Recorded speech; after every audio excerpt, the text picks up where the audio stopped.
aptitude, expertise, genius, gift. I'm the fucking talent. Hey, what's happening, Mike Schmidt, 40-Year-Old Boy podcast. You know what? Let's just get it out of the way right now, folks. Happy motherfucking Thanksgiving, right? It's what it is. It's, well, you're not listening on Thanksgiving. If you are, good for you. I don't know why you would be. You've got family, you've got turkey, you've got gravy to invest in. You got to put all your money in gravy stocks. Do that. That's what I'm doing. I'm putting all my goddamn cash into gravy futures. You think that SoFi thing is a fucking trick? Bullshit, man. I'm taking all your referral codes and throwing it directly into the gravy futures. I cannot wait for that to fucking pay off, baby. I'm going to be fucking in an avalanche, in a goddamn waterfall of gravy. Do I go brown gravy? Do I go white sausage breakfast gravy? Do I go to bacon gravy, which we've talked about before, that I would stick my cock in? I mean, I fucking love bacon gravy, goddammit. So, bacon gravy's worth my cash, and so is a thick brown gravy and a turkey gravy, right? Last year, let's talk about last year's Thanksgiving. I don't know if I mentioned it to you guys. I probably did. I forgot what I said last week. I did last year's Thanksgiving was me. Solely me alone in my house. I bought a pumpkin pie. I bought turkey that I made myself. I bought, what did I buy? Stuffing. I had cornbread stuffing. I bought a jar of turkey gravy because that's the thing I don't know how to make. I follow chefs on Instagram, the lovely Amanda Freitag. Amanda Freitag, I believe she might be playing for the other team. I think Amanda Freitag prefers the company of ladies, I think. I don't want to speculate. I don't want to say. And look, I wouldn't blame her if she did because men are disgusting, right? We all hate men. Who hates men? Me? You? Everybody? Everybody hates men like me. Well, no, not men like me. Everybody hates men just as I do. Good Lord. I just wrote a song about hating me. That's bad. Did I write that song? Let's parse that for a second. Did I write that song? I'm not sure I did. All right. But Amanda Freitag, there's now a Food Network app where Amanda Freitag and Jada, tiny little wedding cake size, pocket size Jada, who I just want to keep in my mouth. Jada is amazing, and she's also on the app. And then everybody else, Guy Fieri. I know, I think Mex makes fun of me when I say it like that, but that's the way he says his name, for fuck's sake. What am I going to do, argue with the guy? Guy's got a fucking empire. Guy's bleached fucking hair and a bleached goatee and a goddamn fancy car and a food empire that I would kill somebody for. I would run a goddamn train right through somebody. You get in my way, I'll bam you like fucking Emerald, baby, just to get that guy hands on some of that sweet gravy cash I talked about at the top of the show. But they have this app now where they show you how to do things. And so I follow on Instagram, and I follow chefs because why not? Because look, folks, I love food. I know people have been very nice. They've reached out. They're like, how's it going, man? How's your list? How's your plans? Because, folks, I don't know if you heard, I have a list. I have plans. We got a 6-week list to implement things in my life. Where are we at now? All right, I guess we can update this. Well, should I do that? I don't want to lose my way. I can't. We're on a good beat here talking about chefs on Instagram. The chefs of Instagram. Who is killing the great chefs of Instagram? All right, I guess I could say I'll update you in a second. So the chefs on Instagram that I follow, because it's ridiculous because again, they're great, but also they're cooking food. I want to see them cook food. That's the whole point. Chef Jeff Greenfield and Chef Alton Brown, as you know, who I've talked about at length on this show. Amanda Freitag. I do not, as I yawn. Why am I yawning? This is daytime. I'm actually talking to you. This is Wednesday morning. I'm recording this show. It is 11:03 a.m. on Wednesday, November 27th. So I guess when I say Happy Thanksgiving to you, it is it's kind of, it's early. I'm actually saying it early. You'll listen to it late because we're not going to hit the sweet spot at Thanksgiving. I guess we could dovetail it. There's a Venn diagram. There's a Venn diagram of guys who wish people Thanksgiving on Wednesday and people who listen after Thanksgiving, like on Friday. And then right in the center, it's their Thanksgiving. Let's add it and take the average. Let's do that. If I say Happy Thanksgiving now, and I guess, you know what? Let's do this. If you listen to old shows from Thanksgiving's past, do those count as Happy Thanksgiving greetings? What if you listen to an old Thanksgiving show in like May? Are you like, this fucking dick is early? Or, God, he's super late? Or do you recognize the fact that you're pretty fucking late? Listening to the Thanksgiving 2014 show in May of 2020? The fuck, man? Although I encourage it. There's a back catalog. Please plunge into it. It's out there on YouTube. It's waiting for you to go ahead and open your ears and just pour it in there like a thick fucking word gravy. Oh, that's what you want, is a thick fucking word gravy, isn't it? I just want to pour a fucking ladle full of gerunds all over myself. God damn it. I'm going to take a goddamn word gravy bath and just pour a ladle full of fucking clauses. Hooking up words and phrases and clauses. Well, conjunction junction, what's his function? That's what he does. I just fucking told you. Why are you asking? I just fucking told you what he does. So I follow these chefs on Instagram, and some of them post food, which is great. But then they post their adventures, and I don't... Look, I understand you're a chef, and I want to follow your fabulous life if you do cool things that are food-related, but I don't want to see Ted Allen going to like a gay pride parade or Amanda Freitag telling me about what her new den looks like. Although, or no, she goes to fucking Pilates all the time. Now, look, if you want to do Pilates and stretch the fuck out, that's... No, you know what? I'm being disingenuous. I would watch Amanda Freitag do Pilates. That's a bad example. I don't know why that popped into my head, because she does. She goes to the gym, and she posts from the gym, but not her doing the stuff. Like, I'll watch you sweat like a motherfucker, Amanda Freitag. You want to fucking get busy? I'll watch. You want to start twerking in the gym before you go make me but make a club sandwich, because of it's you're a cook, you're a chef. That's why. I'm not saying she's making me one. I'm not like, make me a sandwich. I'm not a fucking idiot. Yeah, and also I'm being disingenuous here because I watch Giada do everything. Giada shops in Italy. She makes appetizers. I just want to keep her in my mouth. Anyway. So I watch them make stuff. So anyway, Amanda Freitag, and there's this new Food Network app, which I don't have because you have to pay for it, which we've talked about money, and I'm the kind of guy who's up in the air on it. I'm a coin flip sometimes. Hey, this would be a good idea, but I just can't. I can't fathom paying to watch the Holiday Baking Championship on my phone. It just does, as much as I love it, as much as I love these things, because I've been using means that I can't go into. If you can see my eyes shifting right now, you know what I'm doing. I'm talking about the fact that there's sneakiness about. I will find things online and I will watch them. Like these Food Network shows. I watched the Ultimate Thanksgiving Challenge, and that was bad. Did anybody watch the Ultimate Thanksgiving Challenge? The only reason to watch it was Giada was the host. Oh, have I mentioned Giada? Oh, she's terrific. She cooks all sorts of dishes, whether they're Italian or Italian, and I just want to keep her in my mouth. So Giada's there, and then to balance the Giada, because Giada's amazing, they have the judges, and they look. As I've talked about, there's all these chefs that are basically the house Negroes for the Food Network, and they wind up getting put into every show and doing everything all the time. And they brought out a woman. There's a woman named Carla Hall who I don't... Look, she's just not for me. I'm sure she's terrific, and people love her. They enjoy the fact that she looks like a combination of Beaker from the Muppets and Big Bird from Sesame Street. But I am just not on board with the Carla Hall and her hooty-hooingness. When she was on Top Chef, I did not enjoy her. I just don't. She's not bad. It's just that's not who I want to watch. I don't want to see a Carla Hall come in and hooty hoo, and she's just off-putting to me. She strikes a tin-eared note for me, if you will. I don't care for her. But now she's fallen directly in with all the other Food Network people. She's on all the baking shows. She's a judge on the baking championship shows, or the fucking, what was it, the Halloween baking championship? Yeah, because they all get all dressed up. Because then they got this guy Zach. There's this dude. He's like a fucking glitter dust gay sugar dude, and he's a baker, and I love that guy. I love watching that guy. And then there's Sherry Lanyard, I think is her name, and there's all they're all great. Those are great. There's some English chick from that I've never seen before. She's like a fashion model. Now she's an English British presenter and a chef from England. And what's her name? Lori something. I don't fucking know. But but the ones I don't like are the ones I truly don't like. And no offense, Carla Hall. I'm sure you're terrific and everybody enjoys you. She was on The Chew or The View, or because I never watched The Chew. That was a morning show. That show went to hell because Mario Batali was the host. Isn't that great? Mario Batali was the host. They're like, hey man, welcome to The Chew. And then it turns out Mario Batali is knuckle deep in all of his fucking female chefs that work underneath him. And they're like, well, we probably got to go ahead and cancel The Chew now because Mario's got to wash his hands for 5 years in jail because he's a fucking scumbag. What is it that turns people into scumbags? There's a chef, man. His name is John Besh. I probably talked about him on here. I followed him on Twitter, and he followed me back. And I was like, fucking John Besh followed me back? No way. John Besh was a judge on Top Chef. I've actually made a recipe of his. He has a crab dip that I talked about it. Jesus Christ. I know I'm just repeating myself at this point. I guarantee you I am just in a hamster wheel telling you stories that are stories from the past.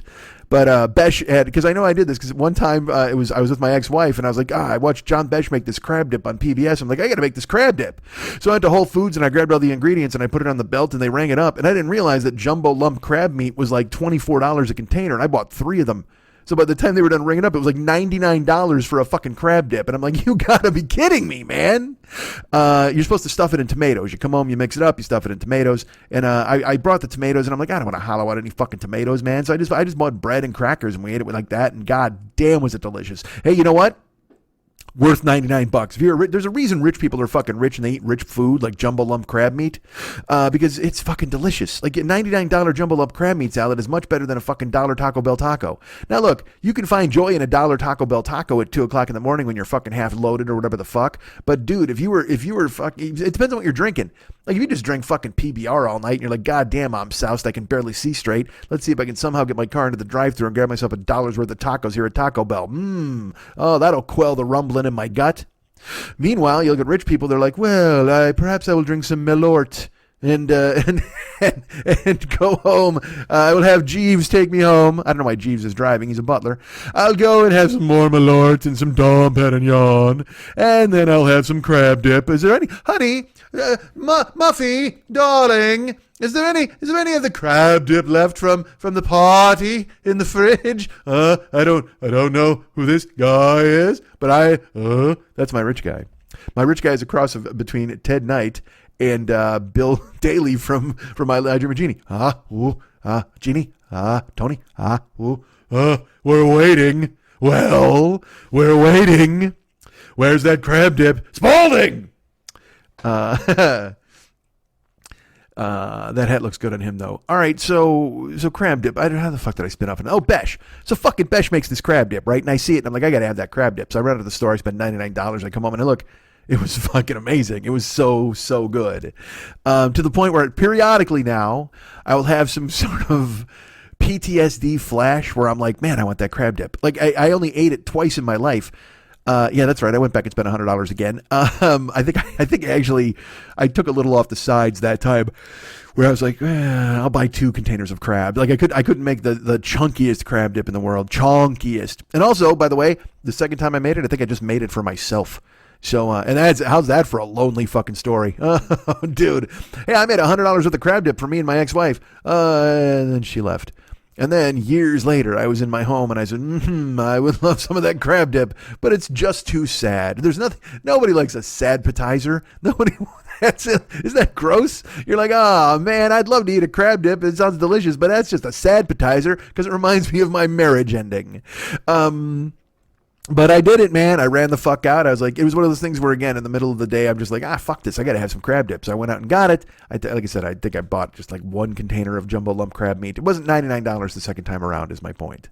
But Bash, he makes this crab dip. He makes a million different things. And his fucking PBS show is amazing.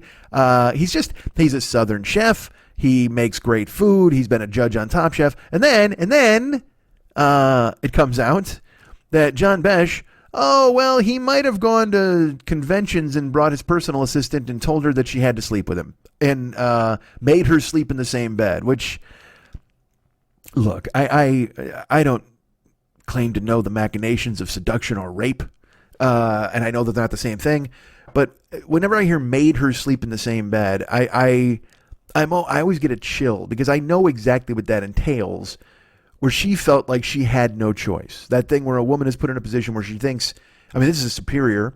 This is a guy who's her boss, essentially, and he does everything he can to strongly suggest she stay the night, and then I can't, those situations, that's just got to be a fucking drag. Like, because, all she wants to do is fucking just kick him right in the crab dip and run out the fucking door, right? You don't want to fucking deal with Besh. Nobody wants to see a naked Besh. I mean, I'll watch Besh make fucking beignets all goddamn day, but the second he whips his beignets out of his boxer briefs, I'm like, all right, buddy, you're on your own. You got to slather those up with fucking crab butter yourself. You ever have crab butter? Oh, dudes, I've seen them make crab butter. It's like it's just again, you fold crab into butter. It's not that hard. You got to get some room temperature butter, which is soft, and you throw some jumbo lump crab meat in there, and you spin it all around. You throw that in a potato. Oh man, is that delicious! I like a food hybrid. I don't mind that. You can throw some crab in my butter. You can throw some butter in my crab. You can throw some crab in my potato. You can throw some butter in my potato. Why not put them all together? I like potatoes. Here we go. Let's break this dish down. I like potatoes. I like crab. I like butter. What the fuck makes you think I wouldn't want them together? I know you didn't think that. Besh turns into he's a creep. He's that dude who's like, fondling ladies and going, hey, can I, Crisco your areola? Is there something I can do? Would that be good? Or, I don't know if he uses Crisco. He's a better chef than that. Hey, can I ghee your areola? How's that work? You want something like that? Hey, is there, I've just been thinking, is there any way I can put some bechamel on your pussy? Would that be good? I'm not claiming that he had game or no game. These are just speculations about what he may have said to his underlings, because he didn't, because at that point, no fucking boss who's trying to fuck his assistant or trying to make her feel uncomfortable, he doesn't give her best game. There's no way he's just like, darling, I think that you're very beautiful. Would you like a shoulder rub, darling, while you have a nip of the old Courvoisier? No, nobody does that. They're all just like, hey, you're fucking hot, man. I'd totally love to fucking put a spatula in your ass. Like, just all that crude fucking, because that's what it's about. It's about power. It's not about seducing a woman into doing, into liking you or loving you or sleeping with you, whatever. It's about making them do shit. So you try to make them feel as fucking awful as you possibly can. At least that's my speculation with these guys, because they all got fired. So I'm assuming that there was nothing redeeming about what they did. It's not like Mario Batali was, finger blasting his sous chefs and then going, oh, you're lovely. Believe me, that's not going to make up for it. If you got a fucking womb full of Batali and then he looks you in the eyes and he goes, you're a great gal. That's not going to fucking make you go, oh, well, maybe I won't report this fuckhead to HR or the cops. But Besh made the crab dip, and so I made the crab dip, and I loved it. So now with this Food Network app. Oh, by the way, Besh is canceled, by the way. You can't, don't think that you can go now. I said his PBS show was good and all this stuff because he made all these fucking amazing Southern dishes like New Orleans. But even Top Chef, I think it was that thing where they had to fucking ice him out. And I think they did it poorly. It was like he was the Henry Cavill's mustache of Top Chef. You know what I mean? Where they had to figure out a way to digitally erase the guy, and so there'd be just like two chef's chairs, and then one of the chef's chairs would have that hologram of Carrie Fisher saying, "Help me, Obi-Wan, you're my only hope." That was what they had to replace Besh with, because they had to find something to fill the space. And there's just, look, technology has not reached the cooking shows yet.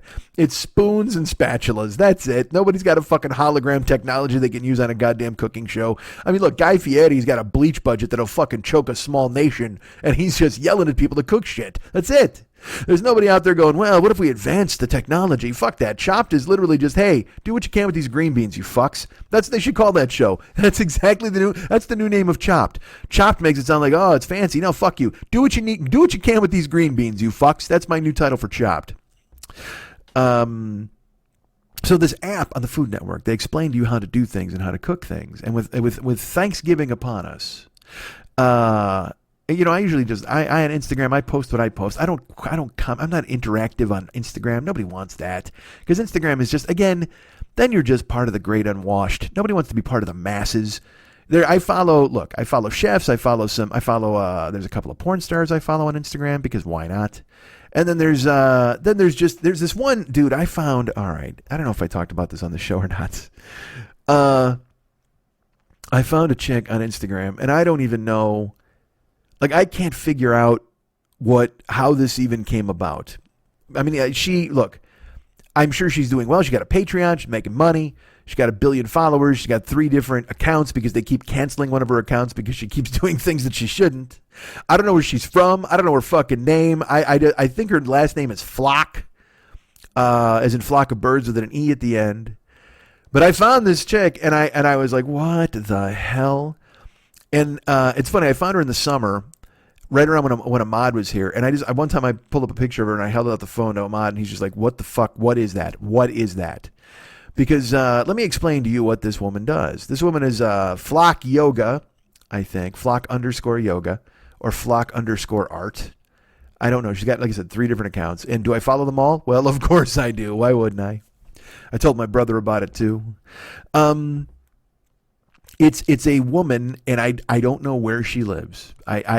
She looks like she could be vaguely Nordic, possibly Swedish. I don't know. She's got a head full of like blondish, almost like platinumish, ice-ish hair, and she's a thin little whippet of a lady. But here's the thing here's the drawing card. Now look, because there's a ton of, look, you go to your Instagram, you see a ton of women in bikinis who are like, ha, tee-hee, drink this coffee because they're paying me money. You know, everybody bent over in a bikini and going, I'm advertising for speculums. You know, that kind of nonsense. So you know what Instagram is. It's full of, you know what they call them? Influencers, ladies and gentlemen. And I am clearly not an influencer in any way, shape, or form. But Instagram is full of them. And you'll find them, and they'll be like, such a relaxing day on the beach. It's like the Truman Show, where they're like, it's such a relaxing day on the beach with this Coco Macoco, the best coffee beans you'll ever have. You know what I mean? And you're just like, wait a minute, is this an ad or not? What are you doing? Do you really like Coco Macoco? By the way, my favorite Instagram influencer is Coco Macoco. She's lovely. She's a model from the Maldives. All right. So this Flock lady, man, she's a yoga person, all right, with all that entails. Unwrap that at your peril. So she's a yoga person, which means, and again, I will tell you this is the only thing that this is why you want to go to her page. This is her main selling point. This is the selling point this woman has. And this is the selling point that reeled me in to follow 3 separate accounts. Are you ready for this? This is it. Because a lot of people, like I said, the chefs, They share bits of their lives. They travel. They do interesting things. They cook. They share their food, or they go to other restaurants. That's amazing. It's a little peek into somebody's life. Dweezil Zappa, I follow. He's on tour, but my favorite things are when he shows himself fucking practicing. It's phenomenal to me to watch a guy, because I can't play guitar. I told you, I'm fascinated by anything I can't do. So this dude's playing guitar, and he's like pulling off, and he's doing riffs and stuff like that, and I'm just like, this is incredible. And he's showing you how he's recreating his father's music, and then he's going on the road. He'll do stuff from the green room on the road. That stuff to me is incredibly interesting, and I love that's why I follow a Dweezil Zappa. There's a fighter I follow now named Liam Harrison. You should look him up. I think it's Liam Badco or Liam Bad Company or whatever the fuck, but it's Liam Badco. Might be an underscore in there somewhere. But if you look up Liam Harrison, he's an English fighter, kickboxer, Muay Thai. He's fighting in ONE in January. ONE is an organization in Japan. He puts up training videos of himself hitting pads, and you're just, to see the capacity the human body has for fucking violence. Because again, he's a small guy. I think he fights at like fucking bantamweight or maybe even featherweight. But featherweight's heavier than bantamweight. Don't fucking write me. But he fights at one of those, and he generates unbelievable power in his kicks and his hooks and his elbows. I mean, he's a striking machine, and he's got over 110 fights. I think he's like 86-24 with a couple of draws. He's got 46 knockouts. He's just the power generated, and then he has these. He'll show you clips of himself training, but then he also has stuff where he's doing seminars and he shows you how he's training people. And then these are all commercials because he's trying to sell you a series of fucking tapes. Not tapes, but shit you can see on the internet and watch him fucking punch people and teach you how to punch people. And it's funny because I watch it and I'm like, boy, you know what? That's interesting to me. I would really like to do that. Except, the fuck am I going to do? I'm going to sit in my living room and throw punches at air? I mean, I need pads. I need shit to hit. And it's not like you can just fucking throw on a GoPro and watch the fucking thing in your helmet while you're kicking the goddamn bag at the gym. That's not going to help anybody, for fuck's sake. But mainly I have it to watch him throw kicks. I mean, he's just devastating. He's throwing these fucking kicks and these hooks. And the fucking elbows, goddamn, just viciousness to watch. So I follow him because he's a fighter who's interesting to me. So that's the thing. The things I find on Instagram are interesting. I try to find them. So training stuff, food stuff, all that is fucking cool. And I follow comedians. I follow John Mulaney, who's great. Gary Gulman, who's fucking constantly giving out like tips for writing and how to be a comedian and things like that. I find them very fascinating.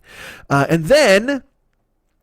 And I follow Maitland Ward. I mentioned her, didn't I? Redhead fucking porn star whose life is completely turned upside down because now she's a contract girl with Deeper or whatever the fuck. I don't know. She was doing porn out of her house. Like literally, she's like, tee-hee, look at me in a hot tub. I don't know, a lot of tee-hee on this show this week.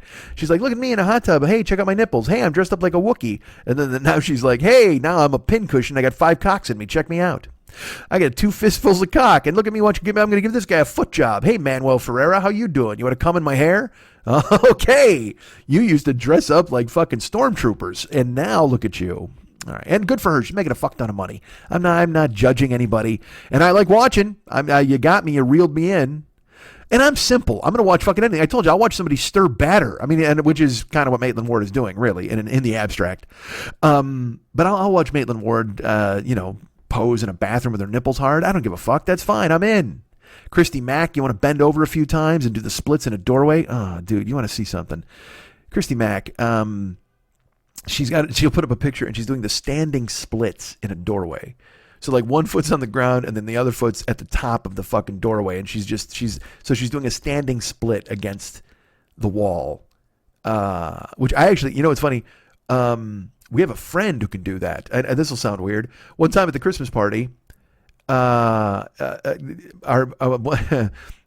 member of the UN of Evil. I'm not going to say names, all right, because I'll just get myself in trouble. But one of the member of the UN of Evil's wives did a standing split, and let me tell you, it threw the room for a loop. I mean, I'm still telling you about it like 10 years later or whatever the fuck. It was one of the things where it's like, what's happening? And then you go, it does that thing where, because you have to still have pure thoughts. It's your buddy's wife. So you're just like, oh man, that's awesome that you can do that thing. But at the same time in your head, you're just like, oh, I didn't need to see that image. I really didn't. Because you know why? I'll never forget it. It's now seared into my brain. And that's not even a joke. Like literally, if you did brain surgery on me right now, you cut open my skull and you pulled it out, the picture of my buddy's wife doing a standing split against the wall is going to be on there like the fucking hot chick on the mud flaps. You know what I mean? You know that silhouette of the chick with the big tits who's leaning back on the mud flaps on every dumb idiot's truck? That's what you're going to find burned and blazoned on my goddamn on my brain. It might even be on the inside of my skull. It might have been fucking hot enough to burn bone. I don't know, man. But that's an image that you don't get out of your head very soon. So so Christy Mack does it, and you're like, oh boy. But and again, I follow these people on Instagram because they're all interesting and talented, and they have something that they do, or they live interesting lives. They go here, they do there. But I've been following this fucking Flock chick, and she has 3 different accounts. Like I said, Flock Art, Flock Yoga, Flock something or other. I don't know. They keep banning her. I can sum up her talent with this. This is what she is, what she does. She's bendy. That's it. That is her entire talent. That is what she offers to the world via her Instagram, several different accounts, her Patreon. Because on her Patreon, she's bendy and naked. So people are like, all right, here's some money. I totally want to see you pull your legs over your head while you're naked. That's exactly perfect.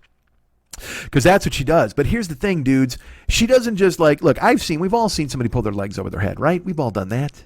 I've been in fucking strip clubs where like some chick did it. It was like, that was her coup de grace where she fucking locked her ankles behind her neck. And you're just like, oh boy, that's just fucking, but in a strip club, it's got that dirty vibe where like she just, because again, here's the thing. You're at a strip club and a chick's like doing all that stuff. She's kicking, she's getting money. And then at the very end, she like wraps her legs around the back of her head and locks her ankles. You half expect a guy in the front row to stand up and put his cigarette out in her pussy. It's just that kind of dirty vibe in a strip club. There's nothing healthy about it. There's nothing sexual where you're like, ooh, that's titillating. No, at that point, you're literally just, there's a goddamn fucking truck horn on your fucking vagina at that point. There's no tease anymore. There's no tee. I almost did tee again. There's no, hey, look at me, wink, wink. I'm spinning around on a pole and this is kind of cute and maybe you'll have sex with me someday. No, you lock your legs behind your head when you're naked in a strip club. And like I said, there's a good chance someone might try to pour cereal into your pussy and eat it out. I mean, they're just, you become different at that point. You're no longer just a stripper putting on a show. At that point now you become almost an object. And I don't mean that in a mean way. I'm just saying that exists in the air where you lock your legs behind your head and then that, because that's a good way to go from PG-13 to hard R, like right the fuck away. That's a couple of drinks at the bar to, hey, did this bar have a pinball machine? You know what I mean? That's where you're looking at. You're just doing your dance and you're spinning around and maybe taking your bra off and doing a little tease. Hey, damn, this is a nice bar. Let's have some drinks. And then you fucking lock your legs behind your neck and everybody's like, hey, Jodie Foster, you ever play pinball? It's like, whoa, man. It goes from 0 to fucking 60 in seconds. So that's a move, man. If you're locking your legs behind your head, and look, I'm going to speculate this. All right, and I don't want to be a shamer. I'm not trying to be that guy. We all love ladies, and I love women certainly, and I love women being sexual. I enjoy that very much. I like feminine women. I like sexuality. I enjoy all of these things. All right. I just love women. But if you, as a woman, you have to know, right? You have to know that if you're locking your ankles behind your neck, that's the call of the fucking wild, man. You're nobody's doing that to go, see? Haha. Look what I learned. Like, everybody knows the implication there, right? Everybody knows what's hanging in the air at that moment.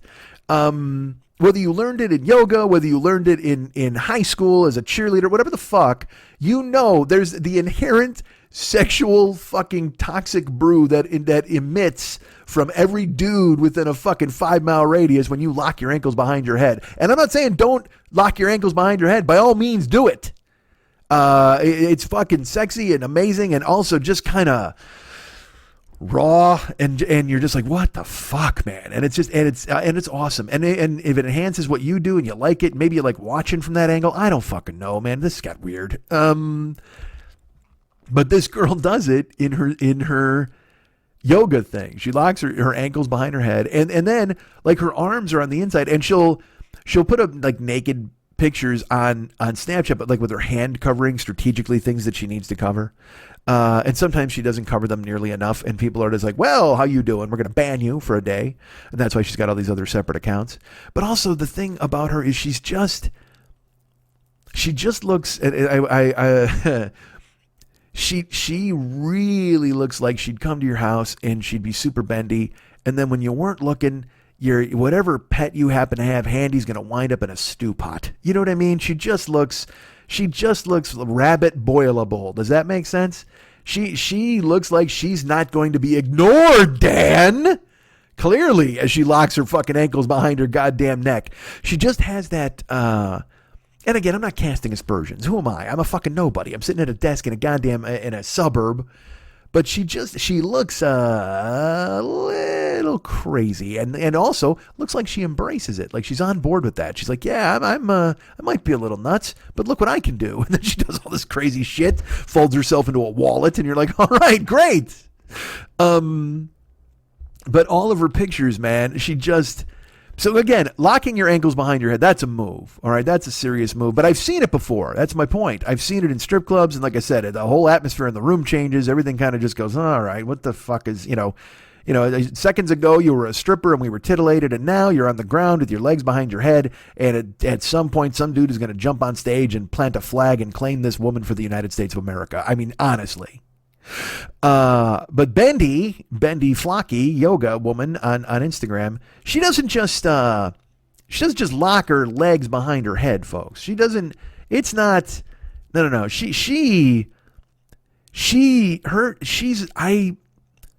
Her joints don't work. Like she doesn't have joints. She has hinges on her knees and her elbows. I'm telling you, sometimes I will look at a picture of her and I will just go, I don't know what's happening. Like she ties herself into this fucking Gordian knot, and you're like, I don't understand, because she can bend her legs.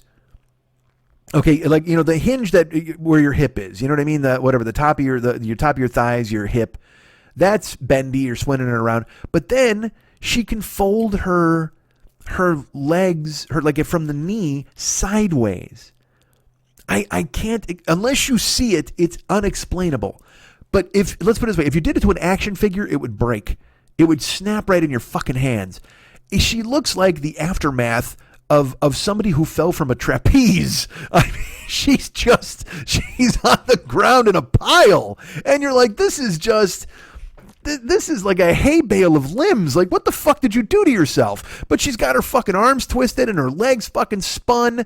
And one of the things she does too, again, and look, folks, don't judge anybody for what they like in sex or anything else, or Instagram. This is all about sex and Instagram. She will do this thing. She'll bend her leg up over her shoulder, like kind of around her shoulder, and then just put her toes in her mouth and take photos. And my favorite thing is her knowing, because again, she's fully in control of this situation. She completely understands exactly what she's doing. And for someone to have that much sexual power over whatever subset of the community there is. She knew that, like, you know, folding the legs around, being all super bendy and fucking, and just a woman who looks like she got contorted in a fucking car accident. She knows that there's enough people who are like, yeah, that's fucking hot. But she knew that just by putting her toes in her mouth, she would draw in a whole other audience. You know what I mean? Like, and the simple act of putting your own foot in your mouth, which I do all the fucking time on this show, and it's not sexy at all. But she does it on photos in real life, and you know, guys they just went off in their fucking pants like that goddamn video by the Lonely Island with the fuck jizz in my pants. Jesus Christ, I couldn't remember the guy's name. Andy Samberg. That face, that fucking jizz face. You know, there are dudes who see the picture, because there's I picture a dude who was like, he's looking at her photos someday and he's like, oh yeah, I like following her. She's sexy and oh my God, bendy. And I don't know what it is really, the bendy thing, but it works. And then like a photo went up with her toes in her mouth. And I'm sure this guy went and just unloaded and ruined a pair of fucking Dockers. And she knew that guy was out there. She knew hundreds of guys, thousands of guys like that are out there.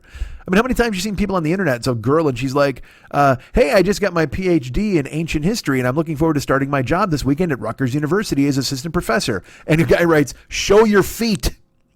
Because that's all it is. That's what the fucking world is ruled by. Libido and fucking disgusting people. It's awful. The world's a terrible place. Don't go there. Stay home. But she puts these photos out there, man, and she knew the addition of the toes was going to be enough to just reel in a bunch more subscribers. And another thing she does, then see, like I said, I don't know where she is, because there's never anybody else in her photos. All right, and also I got to be honest with you, I don't know. I can't explain to you. Her body is beautiful. I will tell you that she has a really beautiful, unbelievable body, and the things she can do with it are amazing. But I don't know why bendy is a sex thing. It is. I'm not going to lie to you. I see it and I'm just like, oof. But it's not like it's one of those things again, like I said, like the dude with the toes in the mouth or whatever the fuck, he didn't know what he wanted to see until he saw it and then went, holy fuck, and then he blew his wad. Well, that's how I am with bendy. Like, I didn't think bendy was a thing. Whatever, bendy chicks, whatever. But then you see it in action. You see your buddy's wife do the fucking splits on a wall. Or you see Christy Mack do a thing where she's fucking bent over, grabbing her ankles and staring at you through her legs. Or you see bendy fucking pile of limbs who's got her fucking leg around her head, toes in her mouth, her fucking arm double jointed, and you just go, oh Jesus, I didn't even know I wanted that. That's something because that's true. I didn't even know I wanted that. I didn't know I wanted to see fucking bendy chick on goddamn Instagram, but I did, and I followed all 3 of her goddamn accounts just in case I miss one. What the fuck is that? Like, oh, in case they ban her, I want to make sure I get her on her backup account. What the fuck is wrong with you, man? Live your life. But I'll stare at bendy all the goddamn time, and she always pushes the envelope. Like I said on Instagram, she'll have like a see-through fucking white tank top, or she'll be completely naked in a pool, but like she'll like airbrush out her nipple or whatever the fuck, and I don't know. It's like, oh, my phone. Because here's the thing. I got to turn that off now. Hold on, everybody. Don't yell at me. Let me turn this off. All right. Thank you. Because otherwise it'll sing that song the whole fucking time. It's weird. That's John, my trainer. He's as a ringtone. Don't give me a fucking, all right, I'll tell you. Did you hear that noise? That's John's fucking ringtone. All right. I will tell you that story. I got to make a note about this. I'll tell you this in a second. So what was I talking about? Fucking Yoga Jones. She's bendy and folded, and it was something I didn't even know that I needed, but I don't know when she decided, all right, you know what I'm going to do? I'm going to fold myself into an envelope and then put my pussy on the internet. I mean, good for you. There's nothing, because again, that's the side hustle. That's the hustle we're all dreaming of. Everybody wants to go ahead and make the money with what they have. Like I said, I want this to be my career, and she wants her bendy fucking winking pussy to be her career, and good for her. I hope she makes all the fucking money in the world. She's on Patreon. I follow her. She got me. I wrote mine, not on Patreon. I'm not going to follow her on Patreon, but I follow her on Instagram, three separate accounts. And I question it every time I see it, because again, like I said, she also, I don't know if she's using a filter or something, but it looks like she has no eyebrows. Like, she has eyebrows, but they're really light. They kind of match her hair. And then I'm wondering, did she dye them to match her hair? And also, this chick, she could be 22 years old, or she could be 62 years old. I can't get a vibe for how old this chick is. Because her face is just, I don't know if it's a filter she's using. She looks like a sprite. Does that make sense? She looks like she should be in the fucking woods bending legs over her head and talking to lumberjacks. I mean, she's just a fucking... It throws you for a fucking loop because she just doesn't... She almost looks alien. And I don't know if she's trying to do that, but her hair is such an interesting color, and then her fucking eyebrows kind of match it, and they're real faded and light. And also, I'm going from memory. They could be black. I don't know. I mean, it's like I'm looking at her eyebrows. Seriously. She's got her ankles cranked up by her ears, and I'm staring directly into the fucking her vag, and I'm like, all right, that's a nice gupper shot. Hey, burger shot. Good for you. And there's always that thin fucking strip, because on Instagram she wears a swimsuit or whatever the fuck. There's that thin strip that just like covers her fucking vulva and covers her Jesus Christ. All right. I don't know. This world is run by pussy. It's fucking ridiculous. I guess if you're asking me, there might be other people who are like, no, I like cars. All right, good for you. But as I've said before, pussy and nostalgia run the fucking world, man. But another thing this chick does on her fucking yoga page, she, because again, I will tell you this too. When I told you I don't interact on fucking Instagram, I don't. Because it's just Instagram is influencers and a bunch of fucking tool bags trying to fuck influencers. It's terrible. Everybody, and it's all these weird men, because I will do this. This is my new pastime. Is whenever Flocky fucking yoga bendy chick puts up a fucking photo, she'll be like, and she hashtags it sensual, hashtag bendy, whatever the fuck. And guys, I check her comments because the dudes are just awful. Because again, she's presenting herself in a sexual way. And doing it and good for her. She owns her sexuality. She owns it. She takes it. She makes money off it. I'm happy for her. I'm proud of her. Proud seems like a strong word, but I don't give a fuck. I'm proud of her. She owns who she is, and she's using what she's got to make as much money as she possibly can. Good for fucking her. But then in the comments section, man, these dudes float in, and here's the thing. They all try to have some cute, clever response. Someone will just put like heart eye emojis, and they'll be like, I'd love to wake up next to you, darling. Or, oh man, if I came into my house and saw you like this, I'd love to be with you. Let's go to the islands together. Oh man, I'd fucking make you feel so good. Oh boy. Like every dude has that. Every dude writes this in the fucking comments. And then because my new pastime, I read the comments and then I go to their pages to see who they are. And it will be these nebbishy fucking bald gray mustache, wire rim glasses. You know who that is? I describe it perfectly. You know who it is? It's fucking Mr. Weatherby from the Archie comics. Oh, the principal, that big fat goofy head with an infant head and that tiny hair. Just awful guys. And you're like, what? Because look, I have nothing to offer that chick. I know it. I guarantee you I know it. Like if I wouldn't know what to fucking do with her other than, like I said, place her in my pocket maybe and walk away. I would have nothing to give her. I mean,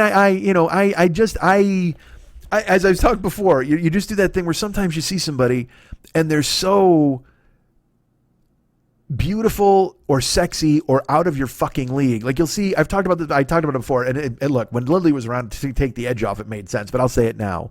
Like if you see some young, unbelievably beautiful woman who stops you in your fucking tracks, it's almost painful.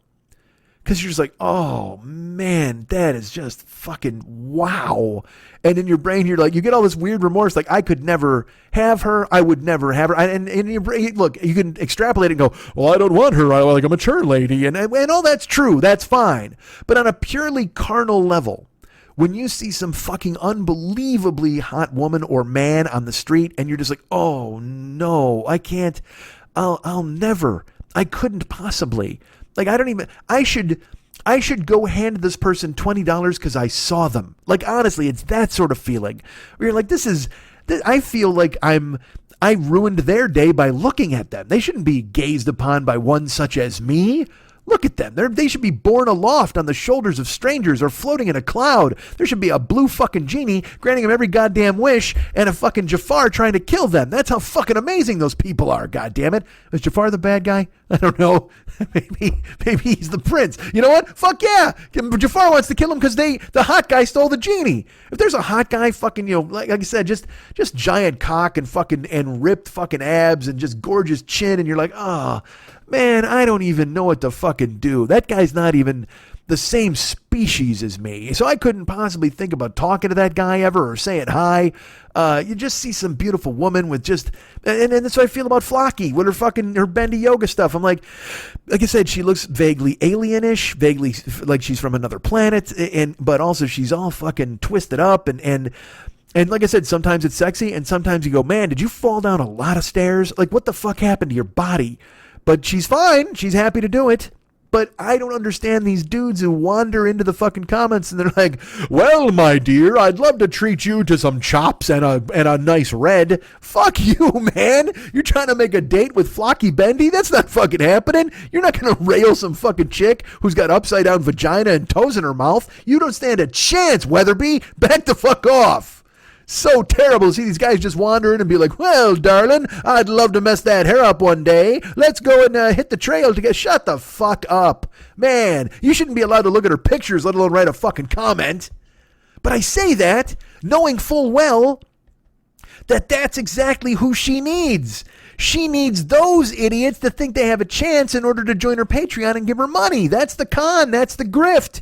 She's got to somehow trick somebody into giving her cash, and it's always these fuckheads who think they got a chance. So then she has to reply to them in the comments and be like, oh, you know what I mean? Like, or wave a handkerchief, too, you know what I mean? And she has to be kind of vaguely flirty or nice or what I like is like Christy Mack doesn't. Because Christy Mack made her bones in porn, and then she had a horrible fucking thing happen in her life, and now she's moved on, and now she's got her own fucking OnlyFans and her Snapchat and all this stuff, and she's making money doing photography and strip clubs, and she doesn't give a fuck. Like, people will be coming into her comments and say shit, and she's like, why the fuck would you say that to somebody? I love it. Good. Tell them to fuck off. They shouldn't have any right to fucking talk to you in any way, shape, or form.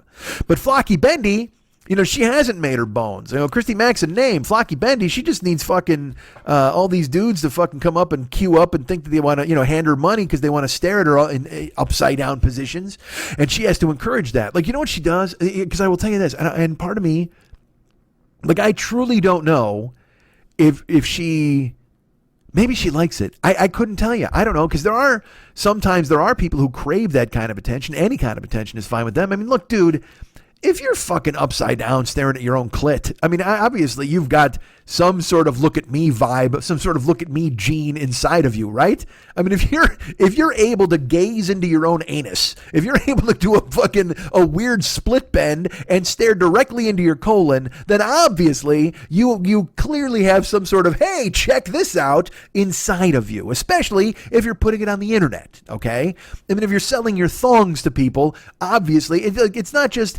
I mean, it can be purely mercenary. There's no doubt. I think to a certain extent, it can be purely mercenary, but there still is a tiny, somewhere inside of you, there's a small little baby Yoda of an inkling that's like, oh, yeah, look how hot I am. Check this out. Watch this.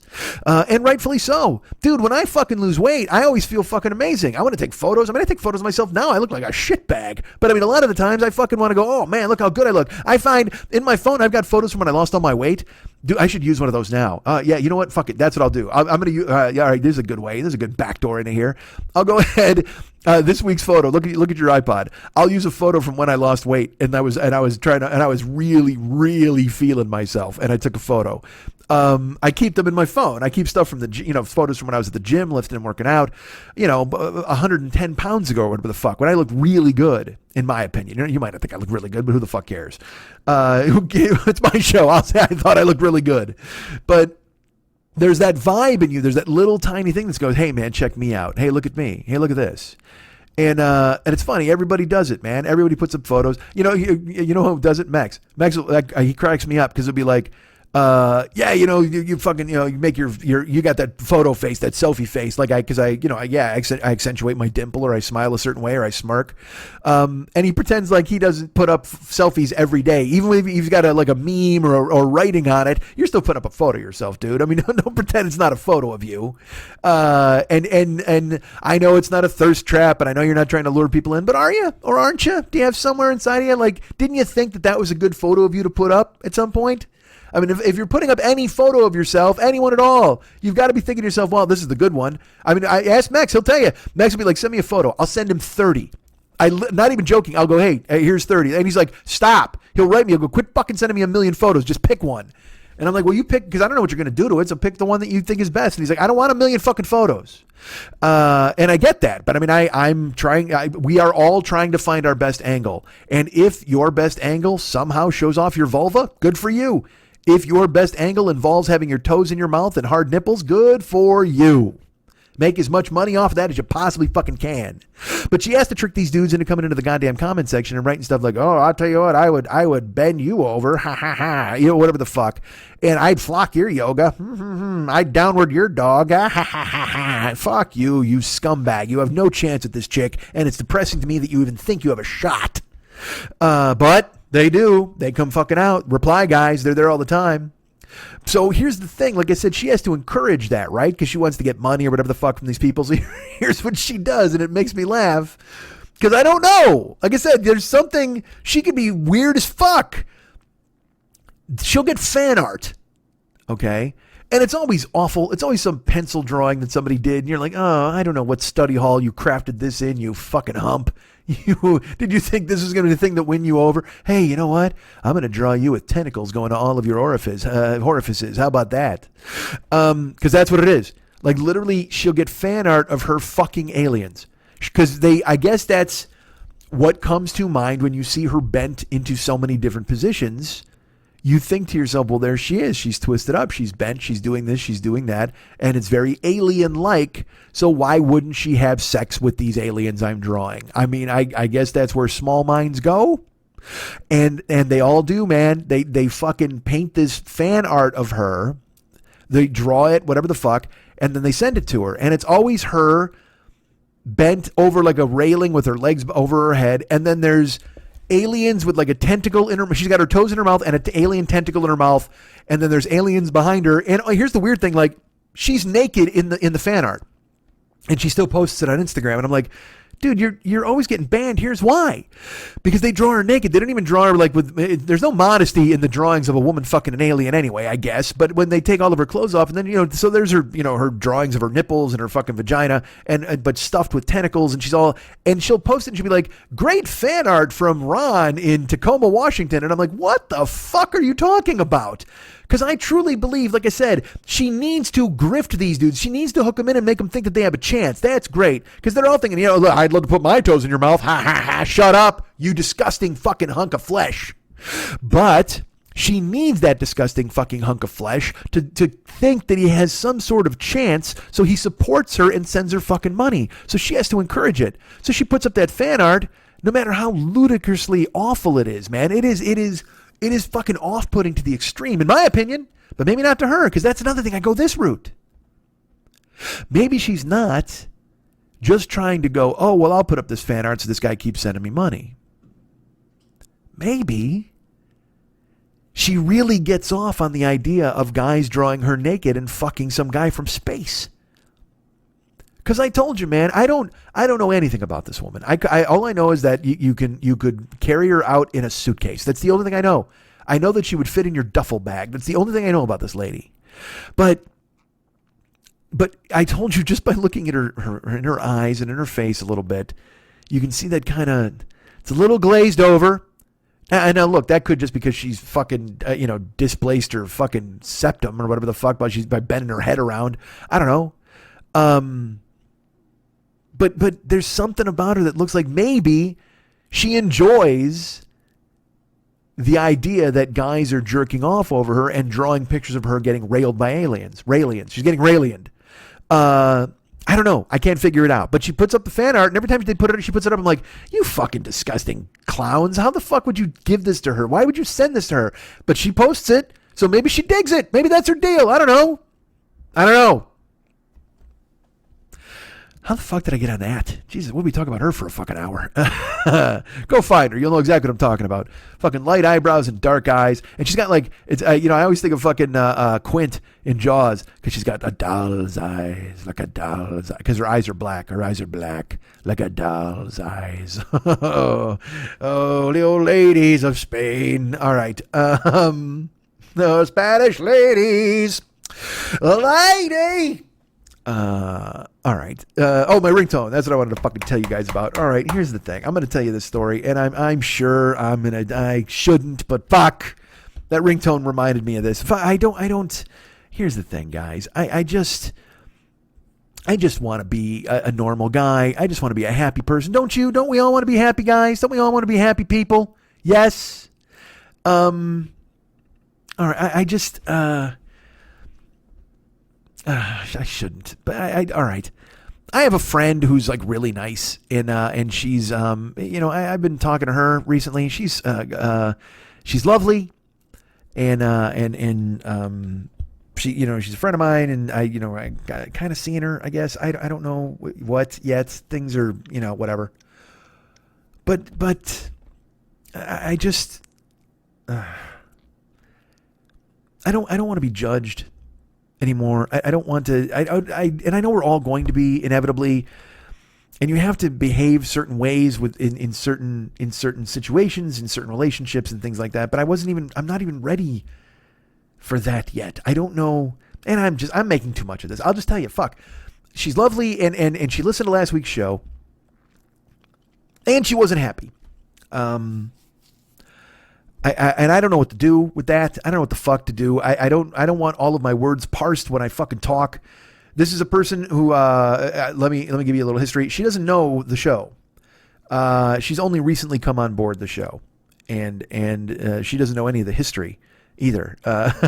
So she doesn't know, because obviously my ex-wife was fully aware of my history, and then the last person, my ex, she lived a lot of my history and became a lot of my history. And she was a listener. Like she had been listening for years before we even met. And then she listened all through our relationship. And then that would happen where I would say something and then she would clam up and and I've talked about, I hurt her through the show, and I did not want to do that.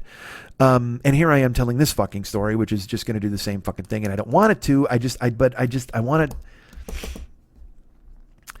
I don't want my words fucking parsed out. She contacted me and she's like, can we talk? And I knew, and I fucking knew, and I, yes, we can talk. I'll happily talk. 'Cause that's the thing. Anything you want to know, ask me and I'll tell you anything at all. I'm not, there's nothing, for a good 2.5 years on this show, I manipulated events to you guys to make it sound like everything was going great when maybe it wasn't going as great as I was trying to portray it as.